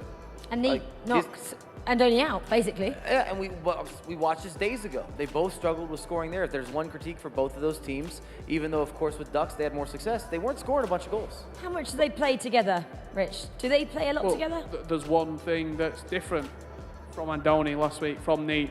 Zidane, you've lost 2 games. Let's change things up. Let's get a new player in there. He's waiting. He's been very, very impactful in this Spanish team for a long time. He's been an E-Liga champion. He has done it before on the big stage. I think maybe you run a Neat and a Neat and Zidane team. Andoni takes a sit out. If that doesn't work, you change it up again. And you mix and match. Do they practice a lot together though, Mike? That is something that I'd still like to know. Obviously, we see the Ducks kind of setup, which is very professional, very thorough over in Madrid. But do they come together a lot as a national team? Yeah, collectively, they've been working all year. I'd probably agree with Rich here. It's not our decision. We don't always know every intricacy as well, what's happening behind the scenes in terms of mentality, who's working well together, who doesn't even like each other sometimes. But I'd like to see a change because it is confirmed, not only today, but in previous days as well, that Andoni and Neat, they're doing great defensively, but they're not scoring a bunch of goals. I think there's a lot of respect and support for both of them. We actually saw, didn't we, Neat and Andoni tweet each other last week when they knocked each other out. I mean, Ducks Neat, that was to Andoni. So there's a lot of respect there, and they were looking forward to playing in this competition together. Rich, have a look behind, see if there's any movement while I take us through the standings here after 2 matches. Can you see anything happening over there? Right, standings. Rich is getting his glasses out, and I'm going to take you through Group C. Turkey, 6 points. We heard from them earlier with Spencer. They take on the Brazilians next, who are in second with 4 points. Portugal then, 3 points next to Tuga and his side after a successful second round of matches there. Singapore then as well, 3 points, 1 win next to them. Australia, they just had a draw against Brazil, and Spain, they were the talk of the couch a few moments ago. 2 losses and no goals. Richard, have you got an update? Yeah, Spain still running the same team. It's going to be Andoni and Neat for that roster. For Portugal, Tuga is still out, to my understanding, for that next round. It's going to be Jafonso and Rodrigo. One team that I can tell you has made a change, Paulo Neto, looks to be in the hot seat. He is going to be stepping up to the mark. Expect goals. Expect goals from Brazil. Well, I'll just bring you up to quick speed on Group D. That quickly went before I got a chance to speak about it. Israel 4 as a Germany there. Again, Mike was saying those two are going to go through with ease, possibly. Here we go, India 3, a massive, massive result for them a few moments ago. It was great to see them get the win over South Africa. For them to get 3 points was big, especially after last year here. Sweden then 2, South Africa 1 and Peru 1. Matches starting left, right, centre. Let's get into them. Spain, Portugal, this is the one we want to see. This is so important for that Spanish side. No movement yet, as confirmed by Richard there. And Portugal, the momentum is definitely with the Portuguese side right now. They played in the playoffs, Spain and Portugal. It was Andoni and Neat in the 10th round. In the middle round, it was a 1-1 draw between Spain and Portugal, and that was Zidane and Jose Ballion who played against Portugal. Spain got the upper hand in the playoffs, however, both teams obviously made it to the knockouts. That suggests they will have movement then, Rich? More than likely, yes. Just not right now. Maybe because you know what you're playing against. You're playing against a side that you've matched previously in tournaments. You know what to expect. Spain and Portugal could be a stalemate. However, India and Sweden is certainly not, as the Swedes go 1-0 up after the opening 5 minutes. Well, India then, they did just get that big win, didn't they, over South Africa? They really want to back that up, but Sweden, we mentioned how strong the 3 Swedish FIFA players are in that. So expect some great results for them. Back, though, to this matchup here. And, Rich, maybe between this round of fixtures and the next, we'll see that change because there's a little bit more of a break.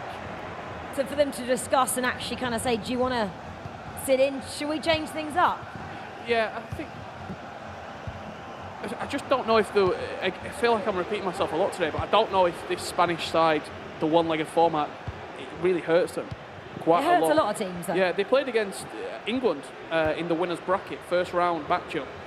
Spain versus England to qualify. For the Spanish roster, it was Andoni and Neat. They beat England 2-0 over 2 legs. Maybe just played a little bit too slow in one leg. Just feel like the combination of these 2 players are amazing. I mean, you have Andoni, who's super controlled and very, very strong in the defense, also have the leader role, as we just see here, Sweden getting a second one. and then you have Riyadh, who can do the unpredictable stuff with the amazing skill moves. I mean, when you're presenting that idea to me before they're actually playing, I would say, okay, that's a really, really good combination, but something is not clicking, and maybe that break will be good for them. Maybe it will be bad. If they go on and win this match, they rather want to continue, perhaps. So, yeah, a lot of question marks right now on the Spanish team.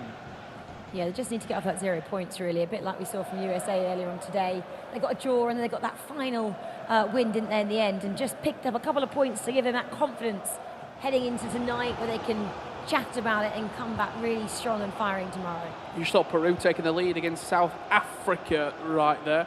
That's up in Group D for Peru. A team we've not really spoke about too much, DMS 10, a player you might be familiar with if you watched a lot of the at-home broadcast. He was featured quite frequently over there, and also Magic from South America. Also, great team as Peru leading versus South Africa. Nothing really to take note of against Spain and Portugal here. A bit of a stalemate. I mean, Aggie was saying he didn't really know what to expect from the Peruvian side there, Rich. From what you've seen of them online, what kind of style do they play, considering they're at 1 goal up against South Africa right now? Yeah, very attacking. A lot of the time we've seen them over 2 legs during the South American qualifiers, but just get the biggest compliment that you can give to any team is actually making it, especially through South Africa. Through South America. When you look at the teams that haven't made it, Colombia, great FIFA nation, you probably expect.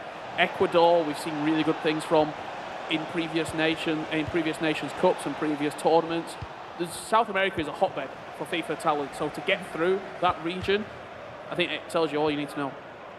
Expect a dark horse then, here. I think they'll go through. Well, if they're going through, some of us are getting our results a little bit wrong then, aren't we? Here. We'll have to see. What did we say for groups C and D? Rich, you went Spain and Israel, and Yep. Aggie, you went Spain and Sweden. Well, Spain's not been great so far, have they? 0 points. I went Brazil and Sweden, and Mike went Portugal, Germany. So actually a mixture between the 4 of us here. Anyone who said Sweden, you're rubbing your hands at the moment. They're 3-0 up, and we can see the 3rd goal. Mistake at the back from India, just a little bit too slow on the ball. Green time to finish into the bottom corner. Sweden look to have gone into another gear. Yeah, it seems like they're just getting started now, and a lot of key games going on right now, I feel. Israel, Germany as well. It's a big one. 2 of the teams you would expect is playing for that first place in the group as well. And then you have Peru and South Africa playing, which could be the one for the 3rd or the 4th place Absolutely. in the group. So, I mean, a lot of games here which we would call like a 6-point game. I do love a 6-pointer. Do you think we might get, I mean, with such contested teams, or you just mentioned there, Singapore and Australia, points are essential. Israel versus Germany, points are essential. Spain versus Portugal could lead to draws. Yeah, it's definitely going to be really, really, really tight here. And I mean, looking at all of the screens, you also have Brazil-Turkey. That's also the top match as it stands right now in Group C. Spain-Portugal, obviously, I should say Spain didn't get anything yet, but I mean, we've been following this game, 45 minutes gone. We've not seen a lot. This could be potentially a chance here for Spain in and around the box, breaking the deadlock. Not yet. Portugal defend well. maybe a question for Francisco, the coach of Portugal. Spencer could ask him. He took Tuga out of this match. Maybe it has something to do with his partnership with Andoni. Maybe there's something Andoni knows.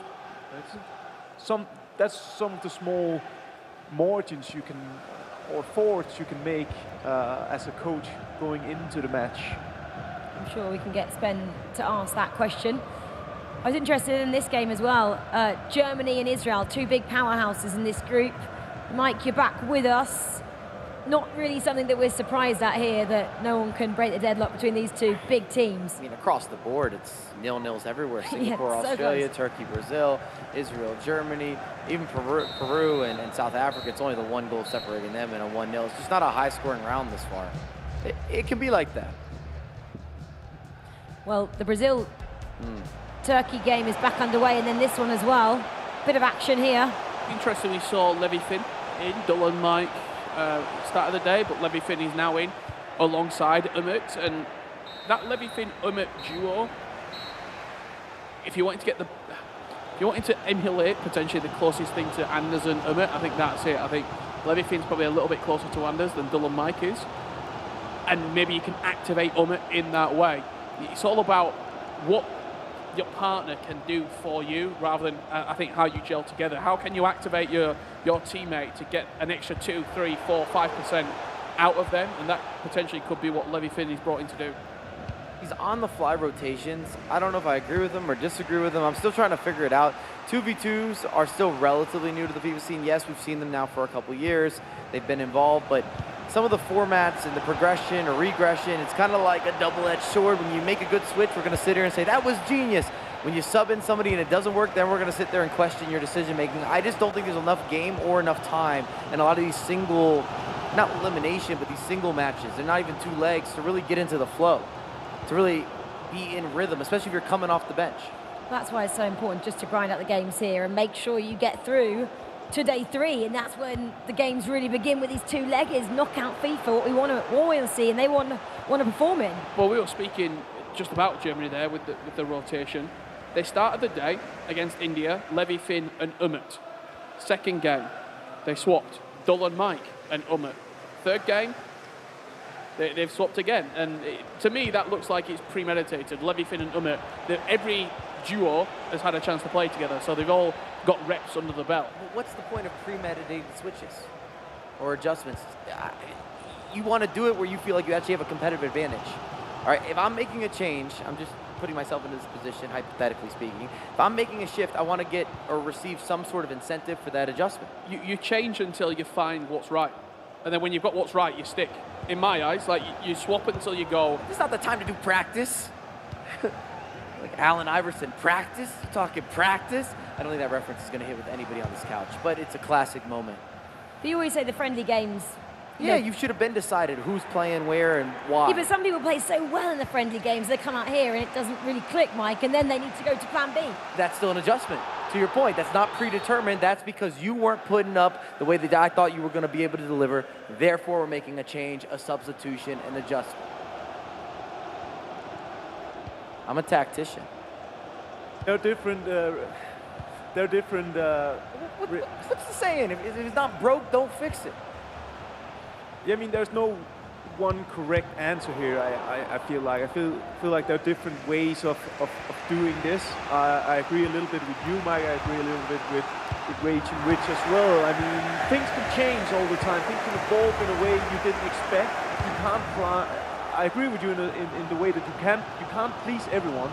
Like, that's just how it is. If you want to win, you can't please everyone. Well, let me paint a picture. August is playing. August, you just have a fantastic game in your 2v2. Because we want to get repetitions, we sub you out to bring in that third player. And now when you come back on, you're a little cold. You don't feel the same way. You're not managed. We didn't need to make that change. We already had something that was working. We were getting results. They're that confident that every one of their players has a great ability. They don't have a weak player. That they want everyone warm for when they get to knockouts, they get to these real crunch games. They go, it doesn't matter who we field because all our players have played with each other throughout the last 2-3 days that we know they can perform. It's just, I would personally say it's just a high risk to take, because you take that risk of having one of your players getting a bit cold, as Mike say, and losing some momentum. But I'm also pretty sure that all the coaches informs their players beforehand if they're going to do something. They're not just going to pull out something surprising for the player, because that could affect the player in a negative way, right? I'm not taking the food out of the dog's mouth. And then I'm asking him to come back on and he's still going to be hungry. Well, Sven needs to ask that question as well, doesn't he? He's got a question for Germany and he's got a question over there for Portugal as well. Why do Germany keep switching their players, and why is Tuga sat out against Andoni? But what if the dog's never fed originally? What? Great, I need him to stay that hungry. I need a savage. I need an animal. I don't agree with you have 2 players, you play all your games, and then when something goes wrong, you bring someone who's not played a single minute of the entire tournament. They're not fair nervous on No, that then. I player. think you stick it out. If you have been playing with two players, it's working, you're getting the results, you're committed to them, you're dedicated to the action. Apparently we're going to have a big debate on the couch about this. It's ongoing. Peru have just gone 2-0 up against South Africa. Adam is a little bit of a dark horse in this tournament. Brazil and Turkey are still 0-0, but that could be changing very shortly indeed. Good defending from the top of the table. Clash here in Group C. Just having a look across the rest of the game. Sweden cruising at this current moment against India, 3-0. Israel leading 1-0 against Germany. Singapore and Australia 0-0. And as we saw earlier, Spain and Portugal still in that pause, 68 minutes on the clock. Nothing you have missed whatsoever. 0-0. There's quite a lot of games without goals there, Rich, isn't it? It's pretty surprising, actually, in the first day of a massive competition like this, when we all talk about we don't really want to see these draws. 1 points aren't always enough when we get into day 2, and you have to find yourselves in the top 4 spaces to go through.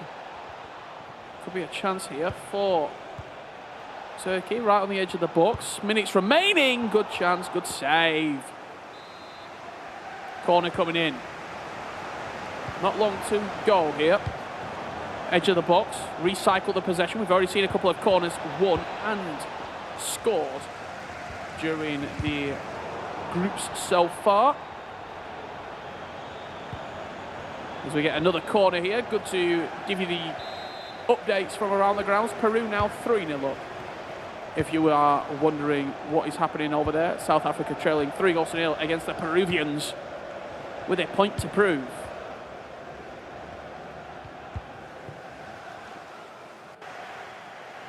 And this is Peru then getting their 3rd goal and really sinking that South African side there. And that's a little bit surprising considering how strong they were last week. Been night and day difference. I don't see the same energy, the same output. Same hunger from them? Maybe they really, like we just heard from them a little bit earlier. They said they made history last week. Maybe they kind of felt that was good enough. Maybe the food and the dog reference is working.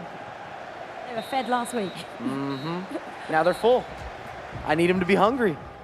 They also made a change in the team as well in the second matchup. So we're going to blame the new dog. Puppy. That's why they need to play. Anyway, let's stick Spain and Portugal. with Spain and Portugal. There's been changes in the teams throughout Portugal's side so far.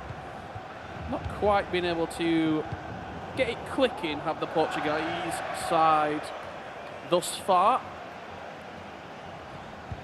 Spain just knocking the ball around. No real chance to go forward as of yet. This could be the chance they're waiting for. A lot of space out wide here for Spain. Entering the box. All systems go here for the Spaniards. Twisting, turning. Portugal get bodies around it and just edge him out of play. One back in the corner. Still on for Spain. What a save. They have to convert there. They got a big takeaway, big mistake, huge error from Portugal. Right place, right time. They aim towards the near post. I think it's the wrong choice. It's a little bit of goalkeeper movement, but you have to convert. Well, we're going to go and see the game between Israel and Germany. Israel have been leading the match for most of this, and, well, the Germans, they just got one back as well, with not much time left to play on that one. Classic wing play. Seeing a lot of that on display in day 1 of E-Nations. Take it down the end line, look for the pass back, resurface it, and you have your finish, your tap in.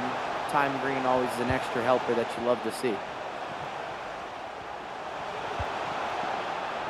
Be a late bit of drama here for Spain. 2 chances in this final 10 minutes where the goalkeeper has bailed Portugal out. I guess these chances sums up what we've been debating about Spain pretty well. I mean, decision making in terms of getting that goal, and it can get into you.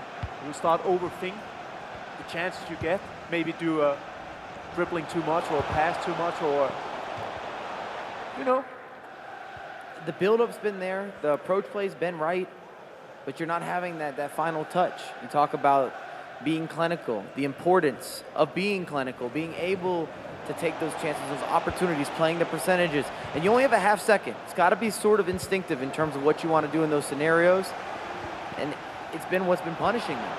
They haven't had that. Peru. They've been great so far. Unlike India, who trail 3-0 here against Sweden. I feel like a broken record, but if you don't score goals, you're not going to win games. That'd be 3 games consecutively without scoring a goal for Spain. India just trying to get a late consolation here. Could come down to goal difference in this group. You never know. Every goal matters. Yeah, we've seen how much that could go on and be vital.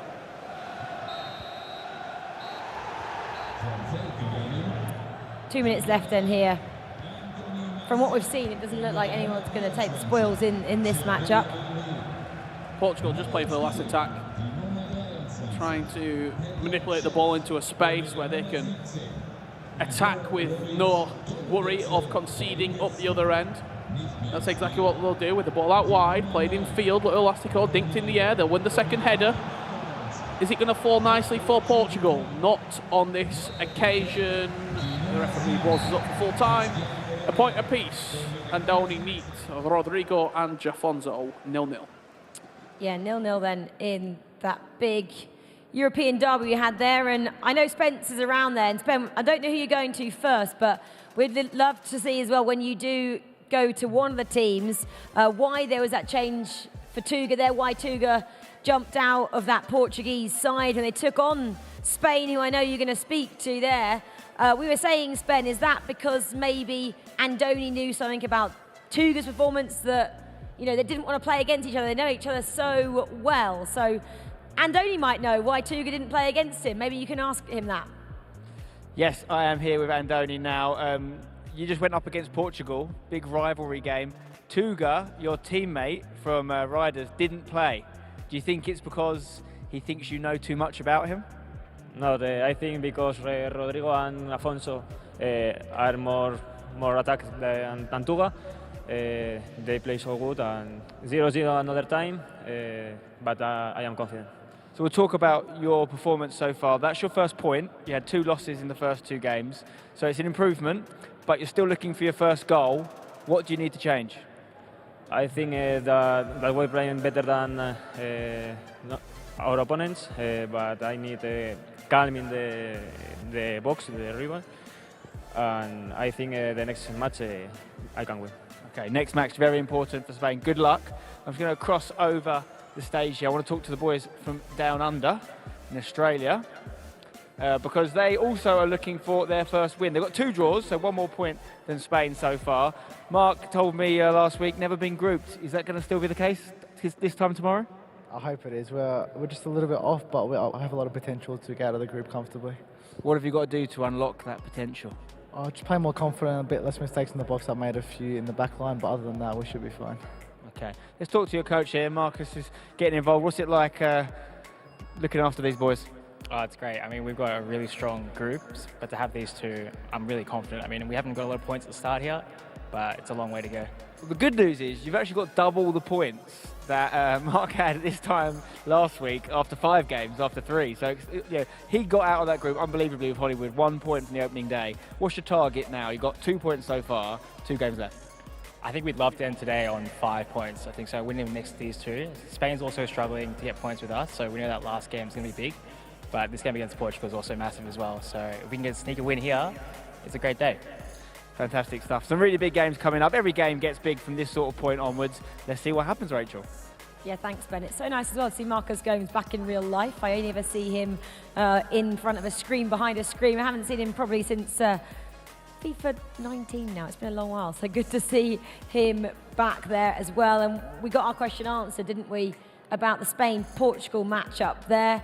Andoni said he felt the Portuguese duo there were more attacking, even though they didn't get any goals, Aggie.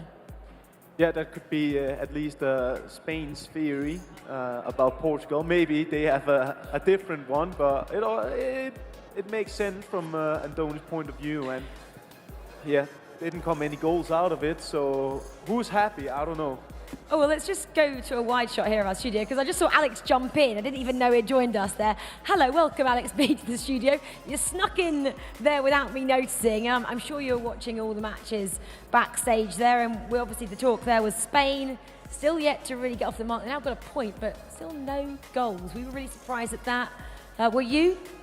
Very much so. I think when you're looking at Neat and Andoni, we know how good Neat is in that attacking area. It's only a matter of time, though. I think at some point they've eventually got to start clicking. We saw Neat last week with the goal that he did, where he just took it past the goalkeeper, just showing that class and quality that he has. Something's got to click sooner rather than later for them. But Portugal, that's probably the team which I'm a little bit more surprised with at the minute. Yeah, exactly. Well, still a long way to go. Still 2 more games today, then they come back and do it all again. 5 more matches tomorrow. Well, Spen's just surprised us. He's going to give us another interview as well. This time he's with the Peruvian side. Spen, over to you.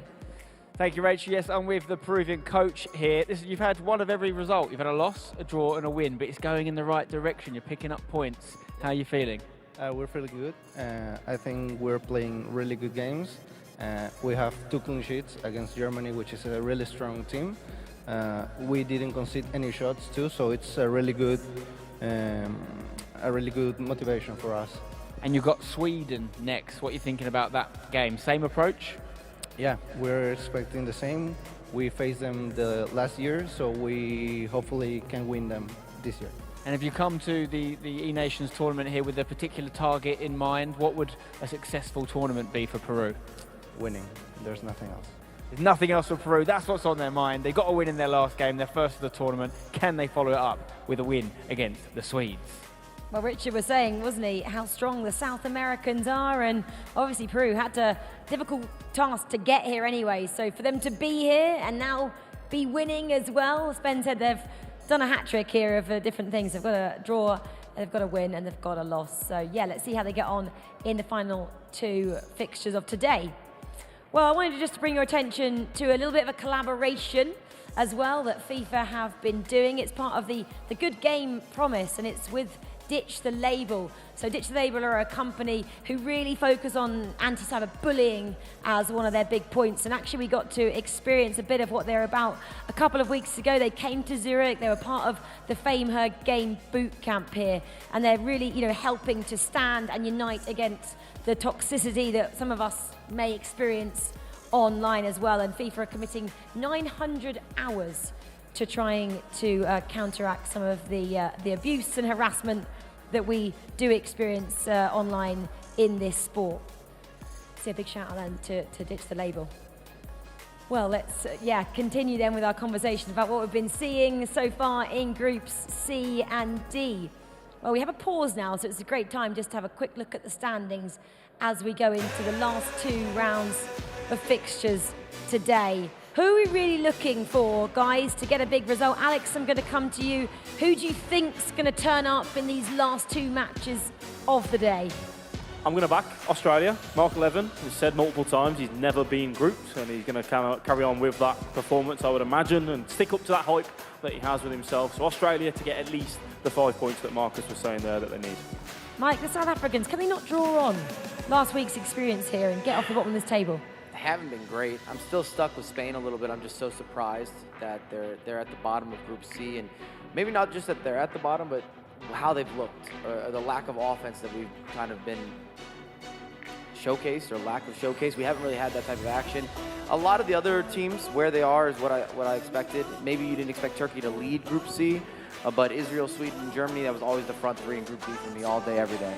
Buckley would tell you that Turkey, England, you might have expected it. Great side.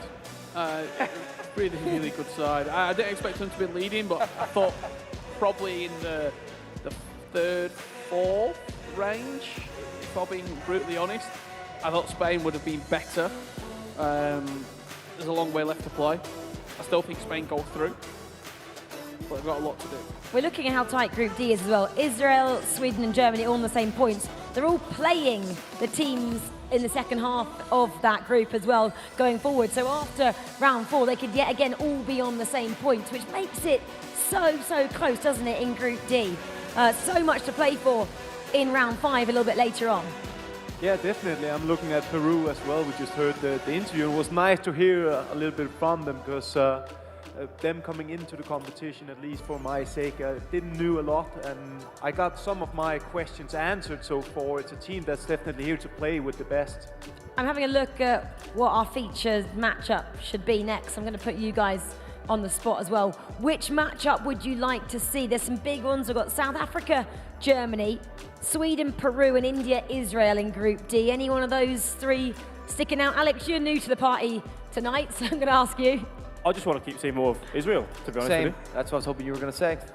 Well, Give him a nudge. We want the Israel matchup then in Group D. Group C, boys, Brazil, Spain, Turkey, Singapore, Australia, Portugal. I'm going to stop you straight away. Brazil, Spain. I know you were about to. If Spain can get a result in that matchup, that they find themselves flying up the table, is it going to happen? It's got to. It's got to start now. It's got to start now. I mean, I think Brazil are just too strong. Well, Can we get us like a video of that? Ooh, Oh, stop throwing your pen all at me, right. Mike LaBelle. My bad. The matches are starting. We're getting into them. South Africa, Germany. We asked for Israel. We'll see them in a short while. They Must haven't win. started. Must win game here for South Africa. Marooned at the bottom of the table, 1 point. Germany are doing well so far here. As you can see, the selection of players.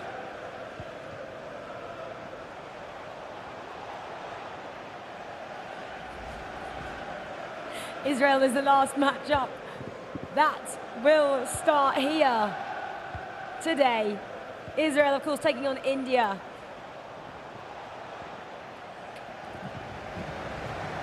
Right, this is the one that Alex wanted to watch, nudged by Mike LaBelle.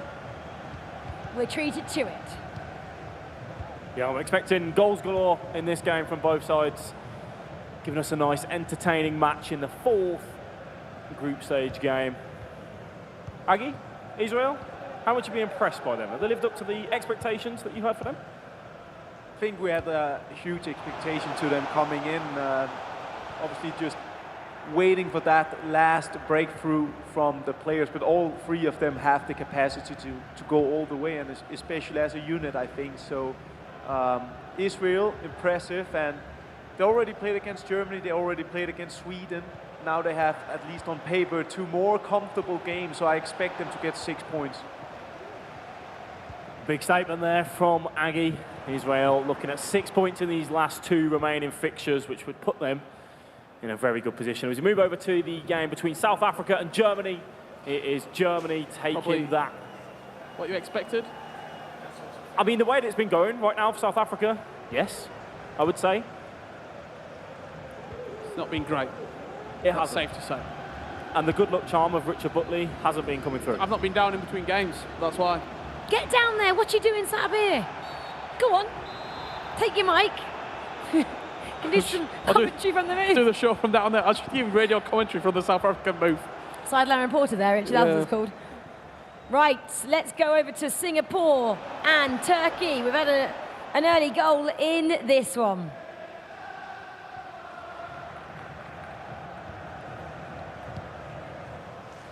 You can see that goal coming in from Turkey.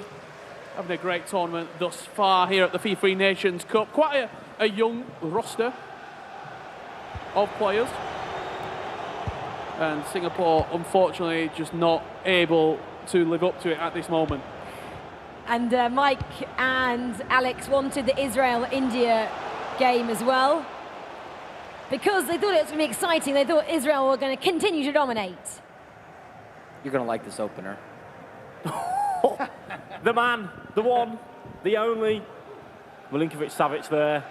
You know what? I'll take that for a breakdown, too. If you can throw it to me, production, I'll take that one for a little breakdown there. We'll give Savic some love. He has changed the way that people play with a lot of the knockdowns, a lot of the crossing options, just the size, presence, and power that I know you love and support oh so much. For sure, and there it isn't even so much about him being 6'8". There's obviously plenty of players that we've seen, Petr Cech, for example, fulfilling that role. Just triggering that man at the back stick, and then the timing of the cross is to perfection as you're about to beat that defensive line, giving Milinkovic-Savic the easiest job in the world to put Israel 1-0 up. And that's what we'd expect, wouldn't we, from that team from Israel? I think we probably, well, we've spoken about them a lot, but possibly I should have put them a little bit higher up in my predictions, my estimations for this tournament here, Mike. It's still early. I've just been feeling bold, and that's how we've been laying out for Group C and Group D especially. Making all sorts of statements, predictions, manifestations. It's not surprising that like Yuval is probably one of the favourites even next week at the E-World Cup. He's the #1 player in Europe at this moment. We said that Brazil versus Spain was a must-win game for Spain. However, it looked unlikely with the dominance that Brazil have shown thus far here in the tournament. And Brazil got 1-0 up again. Yeah, if they were to go to lose this match, Spain, just as we speak about it, there has been a goal more. But if they were to lose this match, Spain, I'll say they're in big, big trouble. I mean, especially how balanced the group is. Teams are beating each other, so yeah, that's really not good. And you see Israel's in double trouble. Same with Brazil here, walks it around the goalkeeper. Spain just has not been up to par. And I'll tell you what, Israel on the virtual pitch reminds me of Croatia on the actual pitch. We talk about football with smaller nations that have big-time performers and guys that make a huge difference. Since Paulo Neto came into the team, by the way, Brazil have just looked a different animal. It has to be said. That first goal we saw there from Brazil, just all about that confidence in the drive with R9 to just attack the space. The defender's just not there. Brilliant footwork from Turkey. Richard, we were speaking to the third player there behind previously, and they were saying they just attack. They have no fear in what they do, Turkey. They're young. They just want to come here. They want to score goals. And right now it's showing exactly how they want to play. Yeah, absolutely. Turkey are a side that could go far in this tournament. I'm going to put that out there right now.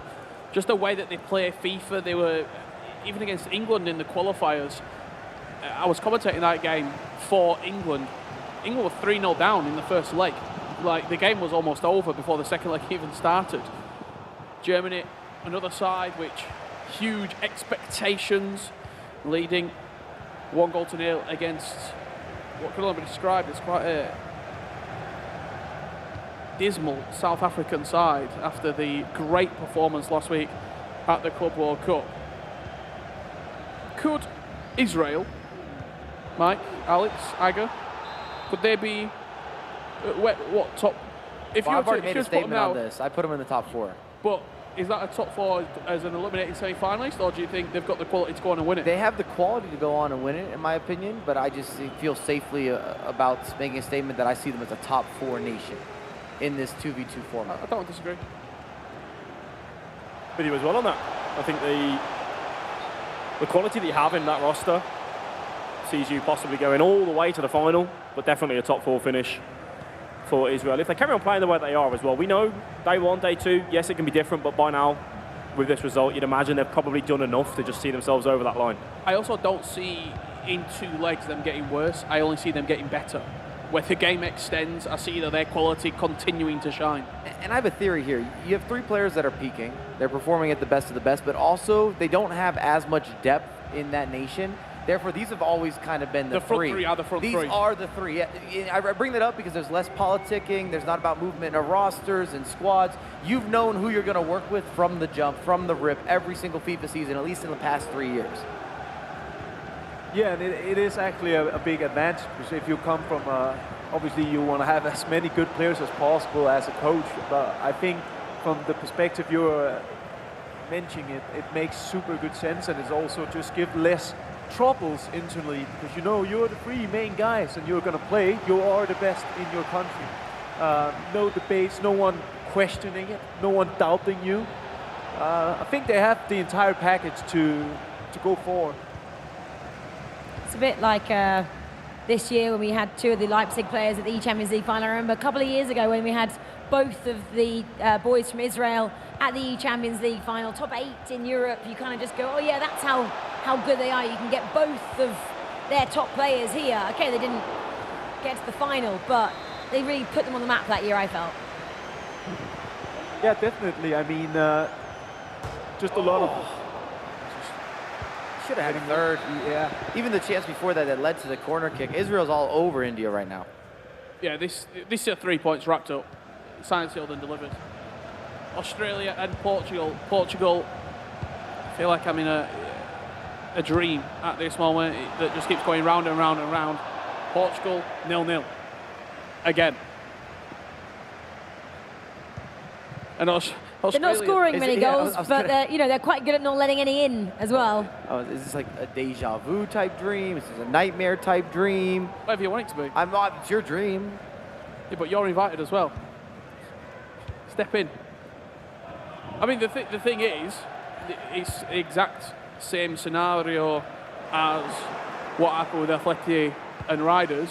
Draws won't do enough for you, especially when other teams in your group are picking up wins and picking up points, just as Sweden and Peru seem to be doing. This time the Swedes opening up, 55 minutes on the clock, killing Mbappe, team of the foot item. Peru won't be too disheartened by that.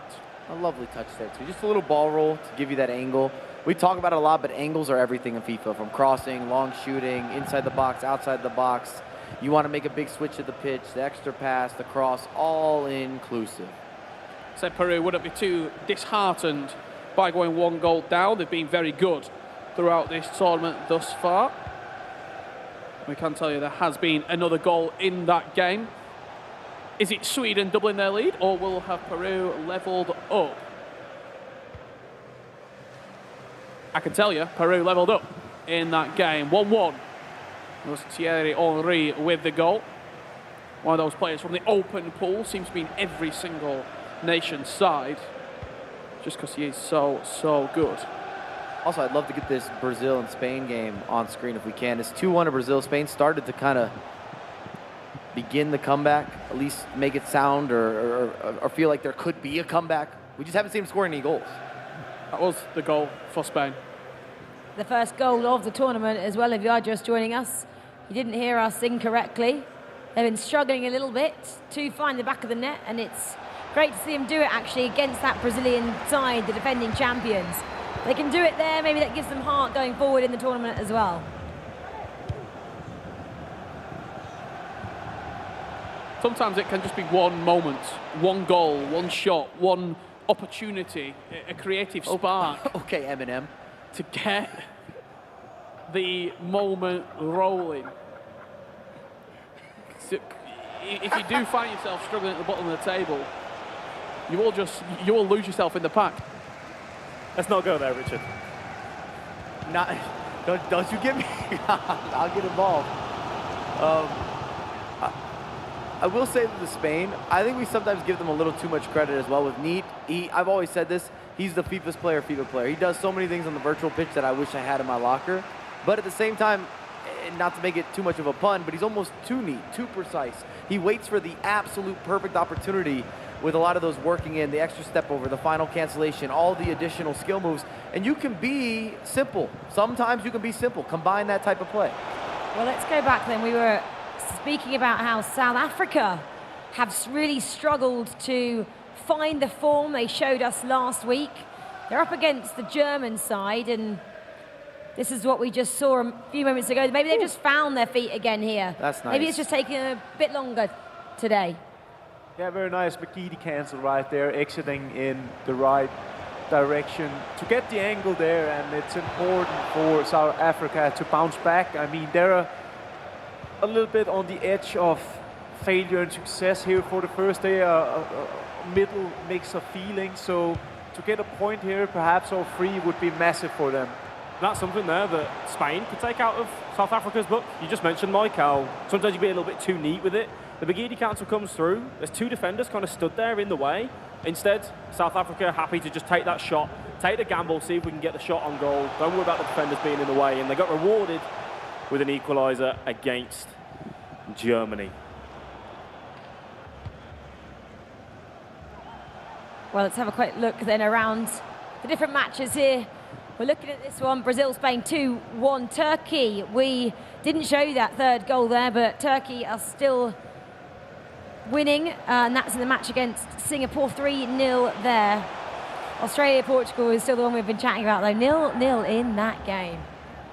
Yeah, Turkey flying in this tournament thus far. We did see here between Australia and Portugal, still 0-0. There was a goal. We were featuring it. We were following it between Brazil and Spain.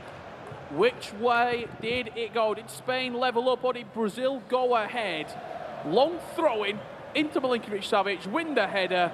It might not be nice, it might not be delicate or precise, but it doesn't matter one bit. Brazil 3-1 up to the good as Germany, with 10 minutes left to go, breaks South African hearts in our featured game. We're seeing that 2-1. We're seeing that time and time again with that Milinkovic-Savic, just having someone with that giant throwing trait. You can be 25 yards away from goal. Maybe you can just launch it into the box to give him the ability to look for that knockdown. It's just creating chances and angles and positions out of pretty much nothing. Well, as we just see, 90 minutes then tick over in this one. Kind of flew under the radar a bit, didn't it, Australia-Portugal? They get a point each on this one. Both teams there look a little bit deflated with that result. Surely you bring Tuga in now, to, even if it's not an offensive move, just to get some vibes back. I mean, he does bring a lot of that energy. He brings a lot of that sort of leadership qualities, yeah, all that sort of stuff. Like when he plays well, the team plays well. If he's sat behind you, I mean, what's that? 2 0-0s in a row now for Portugal. If you're not creating chances, you're not winning games, and you're going to go out with 8 draws. Match 5, you change things up, don't you now, Aggie? Yeah, last game here for Portugal of the day is going to be absolutely crucial. If they get 3 points, you'll still look back and probably say this has been a decent day. Yes, it just leaves you with a bittersweet feeling, right? Australia, on the other hand, you take a point against Portugal, you then come into a real deflated Spanish side as Israel go 3-0 up to put the final nail in the coffin there against India. Australia probably thinking, this is the perfect time to play Spain. This is the 3 points that we need on the table because Brazil are pummeling Spain. Well, that makes it 4, and that is definitely being pummeled there, Alex. We have also had a vital goal in another matchup. Germany over South Africa. Germany were victorious there, picking up that 2-1 win. As we jump back into the game, Sweden, Peru. Peru are decent. I was going to say Peru. They're going to be happy with this point against Sweden if they hold on. I mean, when you're looking at the teams right now, you have Israel, Sweden, and Germany, where you arguably are saying, okay, these 3 teams look like they're going to be top of the group, and then looking at that 4th place right now, you're heading towards Peru, and thinking they should grab it. Israel, Germany, Sweden, Peru.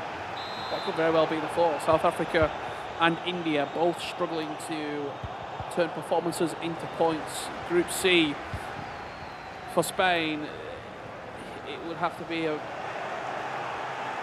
real turn of fortune, a complete 360 on what we're seeing right now. 4 games, no wins, but 1 draw so far. Like, it's not necessarily that something's not clicking. They've not put the wheels on the car. Like, they've not moved. They're still sort of sat on the drive. I love Richard Buckley analogies here. You never know what you're going to get. Your baguettes and your cheese in it, or your wheels in your car lacking and sitting in the drive. Anyway, still a lot to be played for. There is still, we're just waiting for this full-time whistle, between India and Israel here. 6-0. That's not a great day at the office, is it, for India there? Ooh. Well saved there, just to keep it at 6 goals there. Well, that's everything summed up then here around the grounds after the 4th round of fixtures. Well, let's go straight over to Spencer. He's standing by with the boys from Sweden. Spen? Yes, I am indeed. I've got Oli Lito with me here, who hasn't featured yet today, despite having a fantastic outing last week in the E-Club World Cup. Talk to me about that strategy. I think you can hear by my voice, I'm not feeling 100% at the moment, so I'm letting the guys play. Yeah, basically that. Okay, fair enough. Lucky you've got some great teammates here who are doing well, unbeaten so far. 3 draws, though, as well as 1 win. What can they do to turn those draws into wins? I think we play fantastic in defense, not so good in attack, so I think we can be better in that. Otherwise, defending perfect, so just hoping for the win-loss game. I won't ask you too many more questions because I know your voice is sore, but last one, Germany next. Is this a big game for the group? It is. I mean, we always play Germany every nations to qualify even, so we know them pretty good. Will be a very tough game and just hoping for the best. Fantastic stuff. Thank you for talking with me. Sweden, obviously a great outfit, and if Ollie recovers, they've got a great player they can bring in. But Optole and Ollie Bolli doing very well indeed, unbeaten so far. Yeah, thanks, Ben. Alex, how much do we look at that then? Obviously, Ololito has to sit out because he was ill. We wondered why he was sitting as backup. How much does it actually affect? If you have a cold and you come into here, I mean, firstly, I don't think you want to spread it to your teammates. I would almost be saying to Ololito, maybe he could be watching from backstage. If he's feeling that ill, you don't want to spread it and ruin all the chances. But obviously, it's affecting him enough not to want to sit in the key position there. Yeah, it's absolutely massive. And I think as well, you kind of have to give credit to Ololito to actually say, I'm not feeling 100%. We know he's a fantastic player. I'm going to pass the baton over to you guys and you can go out there and do the job. That's putting a lot of trust in your teammates and just saying, I'm going to sit back. He's still going to be a great coach in there regardless. So wish him a speedy recovery and hopefully we get to see him at some point throughout this tournament. But yeah, credit to him. Yeah, absolutely. Well, let's see how far Sweden go, and hopefully if they get to play a few more days, then Ololito will be recovered and we can see him in that Swedish side. Well, Mike Labelle has jumped off the sofa onto this telestrator for the first time, actually, during our stint here in Riyadh. Mike, what are you breaking down for us? Well, happy days. We got the telestrator, we got the breakdown board, and we're going to look at the art of crossing. We're seeing this being so important in 2v2s. We've got the likes of Israel going up against India, and you're trying to unlock and really isolate these matchups. So we're looking at the likes of Savic here, and Savic has been a difference maker. You're going to see him get in behind the defense. It is absolutely beautiful. Take advantage of the space. Only he's in the right position. He finishes, he celebrates. Gorgeous. And it allows Savic to not only make a difference, but Israel to take advantage of that matchup and score these goals. And we've seen him constantly be such a dominant player. I know Alex on the couch will definitely co-sign all of this because he's been maybe the biggest of all the Savic fanboys that there are, but he is making that big of a difference. Back to you, Rachel, and the guys.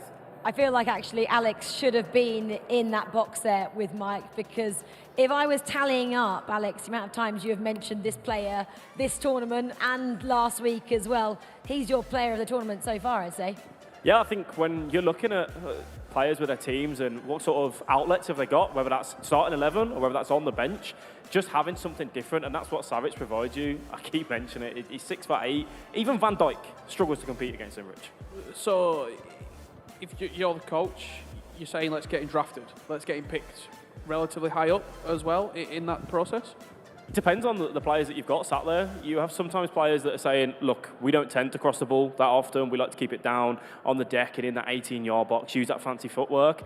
Savic isn't going to give you that. Yes, he's got the 5-star skill moves and he can find his way through and almost just bully that way through the defence with that physicality that he's got.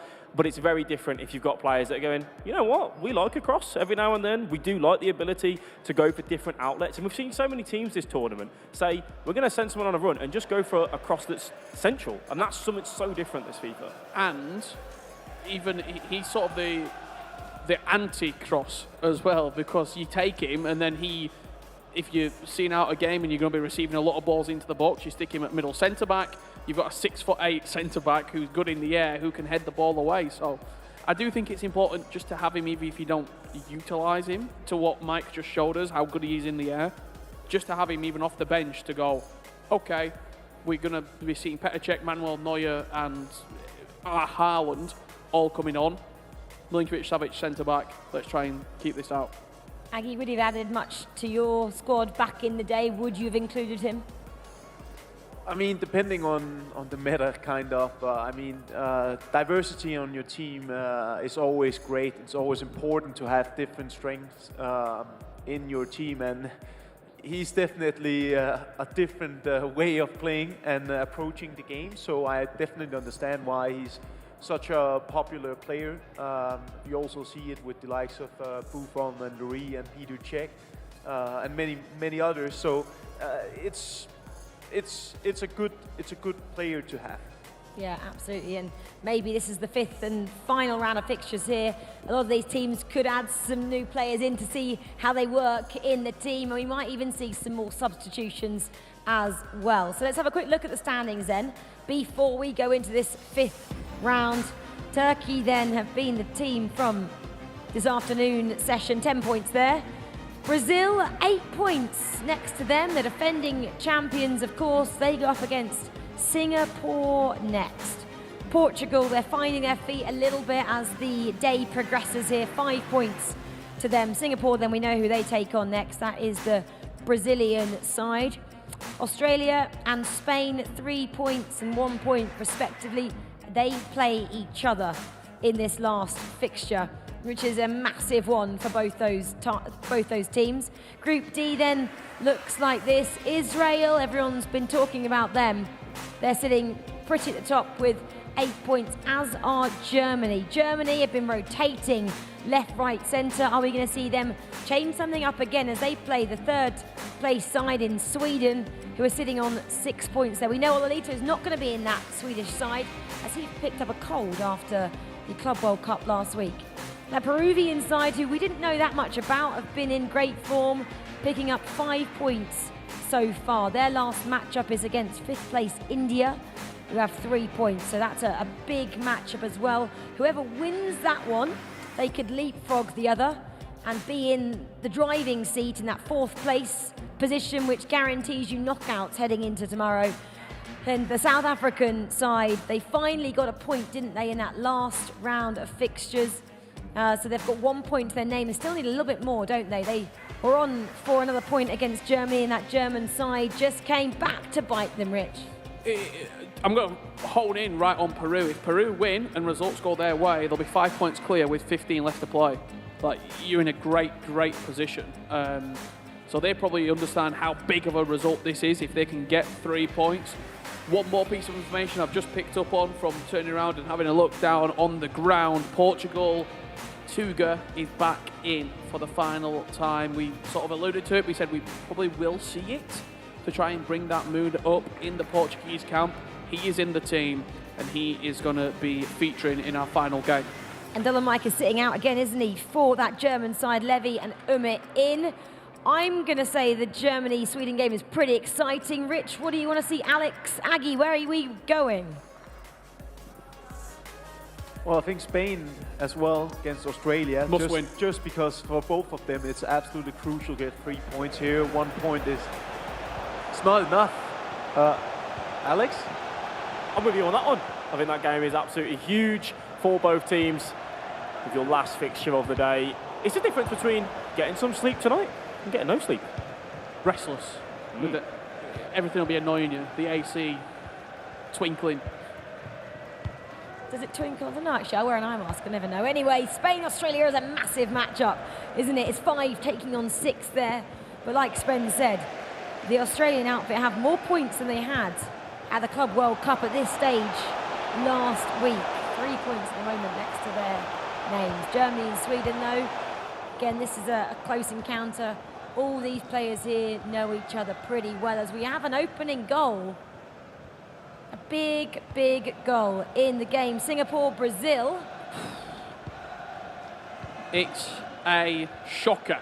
Brazil have been unbelievable during this tournament thus far. However, Singapore, who we've not really spoken too much about, got the opening goal. 1-0 up. Singapore in this real tight and cagey Group C. One game, one win can take you from 4th to 2nd.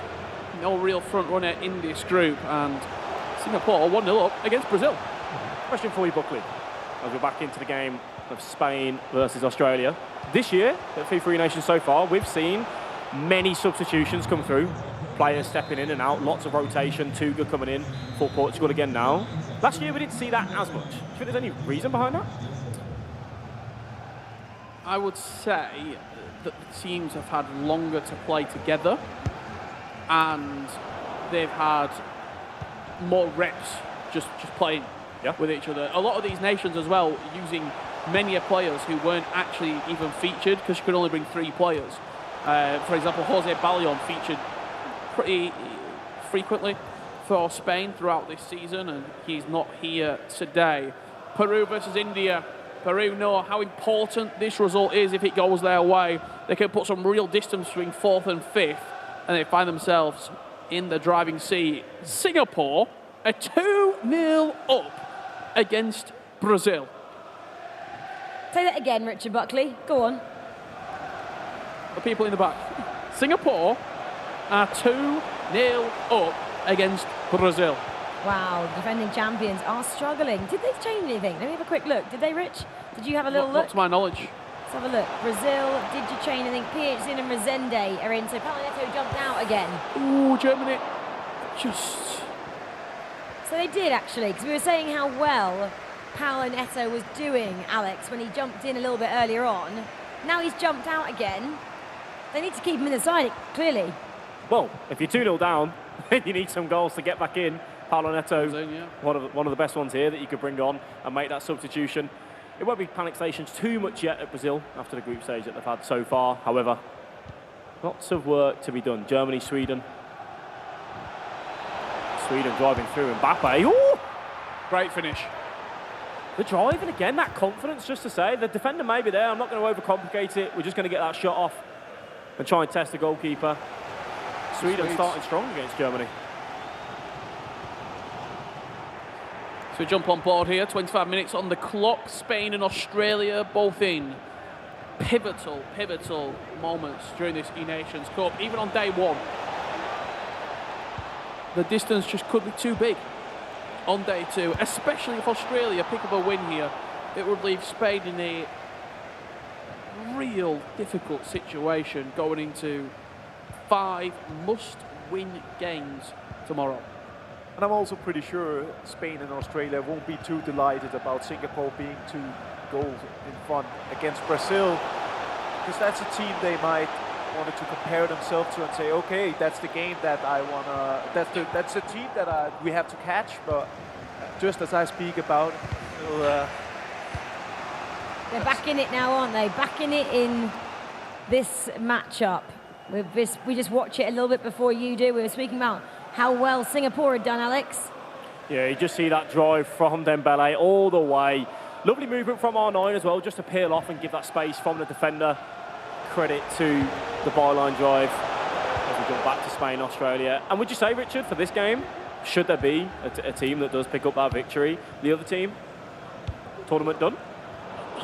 Not yet. Just mathematically, it's still on. All I will say is realistically, a draw helps no one. Yeah. A draw helps absolutely no one in this situation.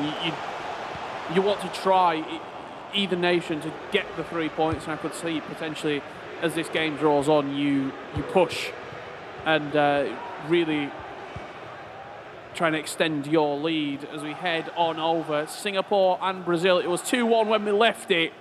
Singapore are singing right now. 3-1 they lead. Just as Brazil get one back, Singapore say, nah, you're all right, we'll keep it as it was. And the credit we were giving to Israel, South Africa, very bad tournament so far for them. Find themselves 1-0 up against the group toppers. A big task on their hands, though, to keep hold of that lead. As we jump back into Spain, 42nd minute, Australia on that attack, got that chance, and it is going to be, I mean, I was getting ready then, Aggie. Say it's going to be a goal. Yeah, there are definitely a lot of things going on right now. As we can see here, India is having one back, and it's a really important game for both of them. That's one of those 6-pointers we were speaking about, because if India were to beat Peru, they'll surpass them as well in the group for today. So a lot of very important games right now going on, very decisive for how the overall feeling will be from day one. As we approach half-time between Spain and Australia, 0-0 the scoreline. We did have a goal here in this Group C, where everyone is scrapping, clawing, fighting for points, and Turkey go 1-0 up against Portugal. We said there might be a situation where one of Spain, Brazil or Portugal don't go through.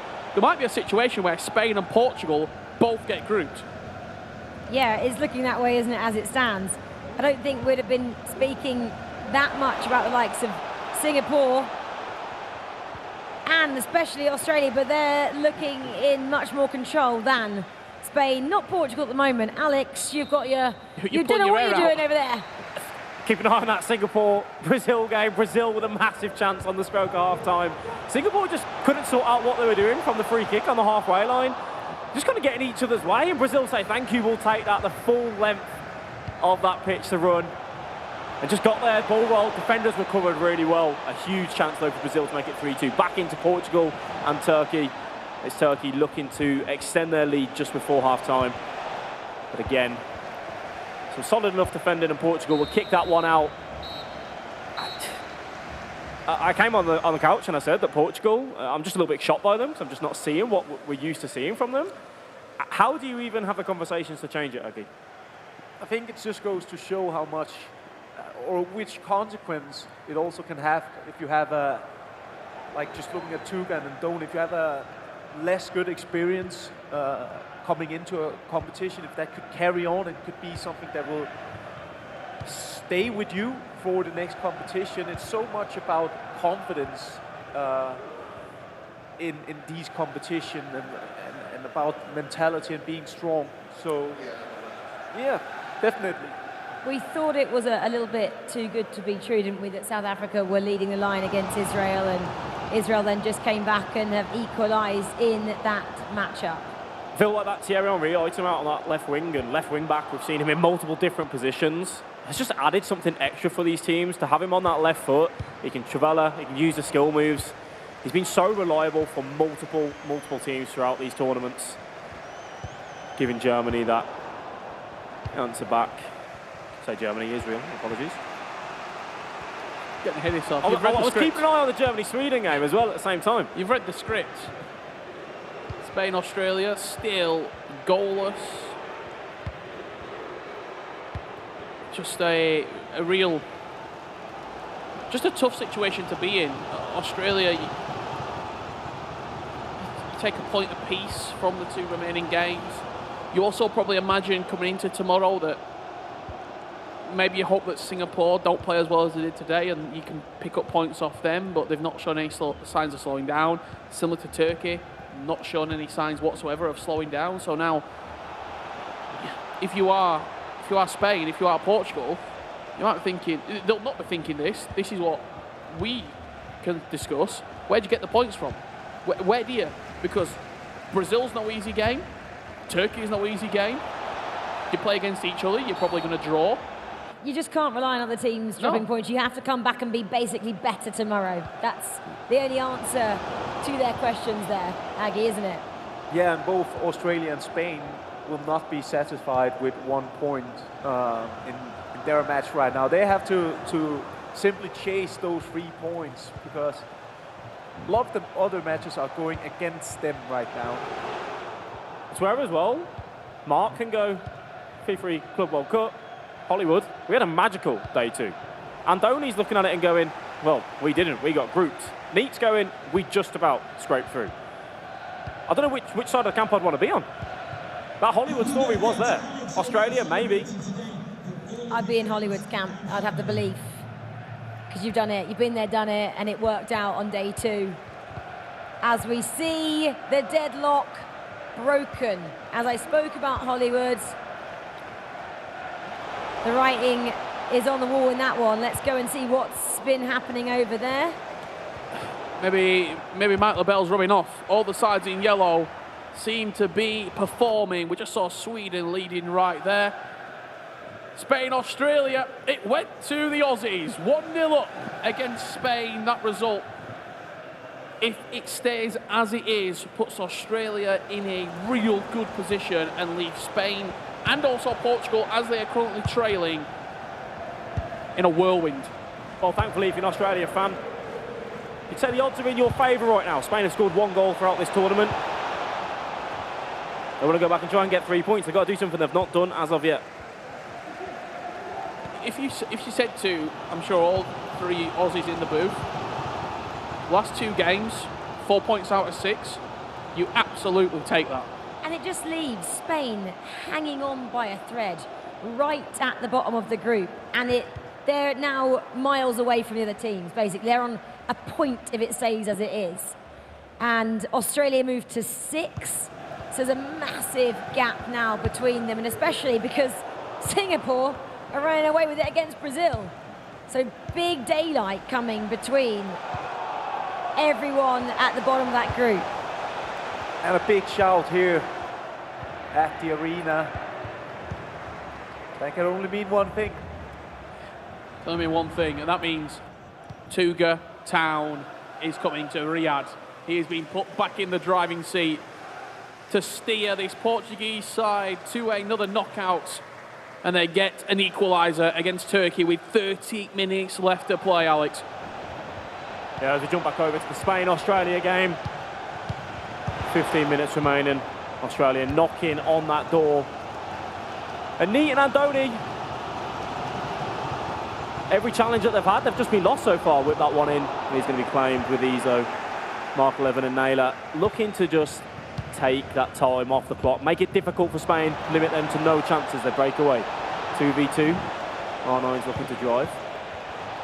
That first time pass off across again. That's something that they've been doing a lot throughout this tournament, Australia. That quick first time release, try and get extra angles. And Spain also know how a draw, at one point, they have to push for it. They have to push to even try and get an equaliser at this point. What does that lead to? Spacing behind Australia with loads of pacey attacking players to try and capitalise on that defensive frailty. There is shouts everywhere here in this final round of fixtures for day one. Goals popping off, players getting out of their seats. Where has the goals been scored? Portugal versus Turkey. We were just bringing you the Portuguese powerhouses getting back into the game. They give the ball away at the back and Turkey capitalise on it. Well, heartbreak then over in this matchup. The South Africans really looking for something. Look at the time, 89th minute. Well, if you're an Israel fan, you're thinking you've been a little bit hard done by there. I'm sure we'll get back to that game in just a second. As we see Spain, Australia. It is all Australia right now. Can they seal the deal? Bruno Fernandes, near post. They can indeed. Mark 11, Naylor and Marcus Gomez. They said they needed the 3 points. They have got that. And we jump back to this game, Richard. Israel. 2-2. Last kick of the game. 2 goals in what? The last 10 seconds of the match. A few days ago, everything was going that South African side's way. They hold on to that win and they get 3 points. On this occasion, it's only 1. As Sweden in shout, a real important win here against Germany.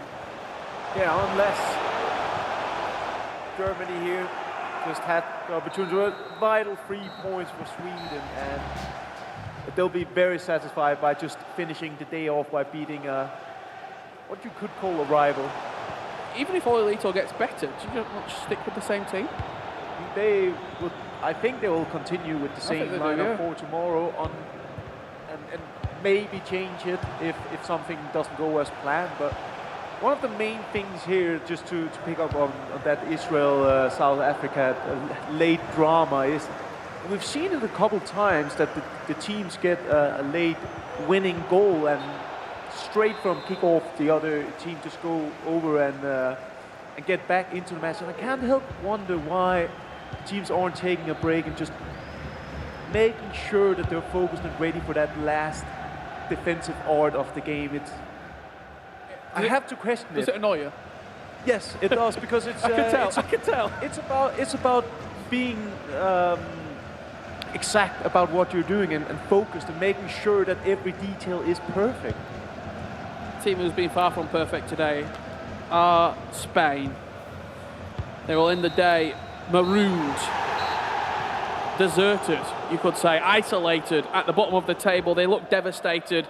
Australia pick up 3 points, a 2-0 win, as Singapore are about to beat Brazil 3-1 to put their name well and truly in the hat in this Group C race, Rachel. Yeah, I'm just really surprised with that Spanish outfit there. They have no answers to any of the teams in that group.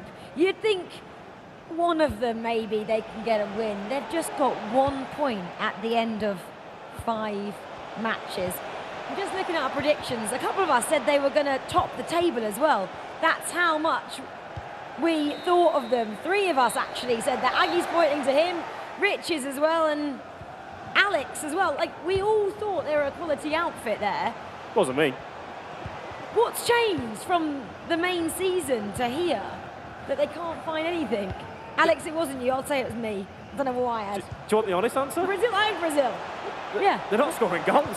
They're not creating chances. That's not changed. That's like that's not the reason that's changed. What's changed in the build-up that leads to them not scoring goals? Is it the confidence?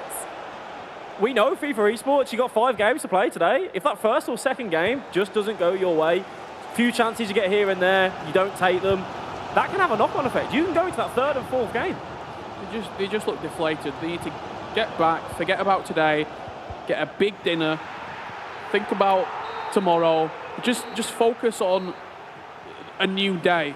As Turkey, that is a full time there against Portugal. They get the 3 points on the board, and both Spain drastically, but Portugal as well, are going to find themselves in a real heated battle to try and get through this group. Yeah, 2 teams that we didn't expect to be in such positions after 5 rounds as Portugal and Spain, 5th and 6th in Group C respectively. Real bad days at the office for them. Portugal, though, a few more points under their belt, 5-2. Spain's 1. Spen, who are you going to chat to as we round out day 1 here? I believe Israel are up first, dominant in their group. Yeah, very much so. Unbeaten after day 1. How do you feel? We feel really good. We played good all the day, and that's the most important thing. We could have done more 2 points against South Africa and against Germany, but yeah, sometimes this is FIFA, and we know what we need to do for tomorrow, and we will do it. That last game was really close. They went ahead with minutes to go, but you managed to equalise. That shows great character, doesn't it? Does that mean that you could be in a good position to win the whole tournament? Yeah, that's our goal. Of course, we take everything game by game, and that's the most important thing. But our eye is always on the trophy, and that's our main goal. Okay, best of luck tomorrow, and we see you next time. I'm going to head over to the next booth here. I want to talk to the guys from the Indian team who have had 1 win, 3 losses and 1 draw, 4 points after day 1. How do you feel? Disappointing for sure. Like we came with the aim to have 9 points today, but 4 is obviously a disappointment. But we have a whole day too. So you got day 2. What do you think was your, apart from the win, of course, what was your next best game? That draw in the last game, does it set you up nicely to then go forward and get some more points tomorrow? Yeah, we knew like we couldn't give Peru a win at all, and plus the first game I think we could have sneaked in a draw or even a win against Germany. But the losses against Israel and Sweden really hurt us, so we have to bounce back. How much pride are you filled with the chance to represent India on this stage at E Nations, really prove what your country has to offer when it comes to FIFA? It's a huge pride, to represent like the biggest country population-wise, so like a million population, and we are just 5 of us here, so it's a big pride of it. You've done very well to get here, and India aren't out yet. Plenty of points still to get tomorrow. They could be making it through. That group is very much wide open. I think both groups are, to be fair. And that's our action done for today, Rachel. Yeah, thanks so much there, Spen. I feel like watching or listening, I'd say, to that Indian team there, a bit of self-reflection after day 1, as a lot of teams may be doing. They just have to go away now and think about how today went and how they can better it tomorrow. Aggie, if you were a couple of those sides sitting at the bottom of the table, what does your coach do at this moment tonight? Do they kind of have a chat to you? Do you look through the results, or do you just put it to bed and go, tomorrow's a new day? I think you're definitely going straight back to the tactical board and you discuss through what needs to change. Let's take Spain for example. You're gonna dig into new formation, new tactics, maybe a new duo. I mean, you have to switch something up, and it gotta happen fast, and everyone needs to be in sync with it. So. Yeah, there's a lot of things that need to be discussed, not only for Spain, but also for the other teams here who haven't had their best day 1. Have Germany found their best duo yet, Rich? It seems to be Levi Finn and Ummet. They seem to be the duo, I think, for me. When I spoke about it earlier, Levi Finn, they just complement each other really well. He can do everything he needs to do in the box. You let Umut play his game. You're getting probably a 100% Umut, very similar to what Anders and Umut do. I think Germany are, if they continue in this vein, potentially a championship winning side. And we're leaving out Dolan Mike there. That's a massive name not to be in that German side, Alex. It is a massive name, and it's a very big player to leave out on that side. I think Dolan's the type of guy which, yes, he'll want to be eager, he'll want to be getting into that playing team, but if they're doing the job, he'll just be waiting for that moment. There may come a moment throughout day 2 where they may look, they're qualified, they're happy, Dolan can then come in, have a run out and show what he's got to offer. Because when you get through to the knockout stages, you need to know, okay, what is going to be our best formula. So he will get a chance, I'm sure, of it, but yeah, he's not going to be happy to sit on that sideline. However, Umut and Levi Finn right now are doing it. Yeah, exactly. Well, that German side, then we've spoken about them a little bit. Let's see where they finish day 1 in terms of the standings then. Well, they're in Group D. We'll get to them in a moment's time. Group C, Turkey, table toppers with 13 points. The Brazilian side, the defending champion, on 8. Singapore, a bit of a surprise package in 7th there. Australia, well, a good final win for them. Leapfrogs them up to 4th position. Portugal still in it. Spain, at the moment, I hate to say, looking a little bit left out at the bottom there, a point, but we do know day 2 can bring up quite a few surprises.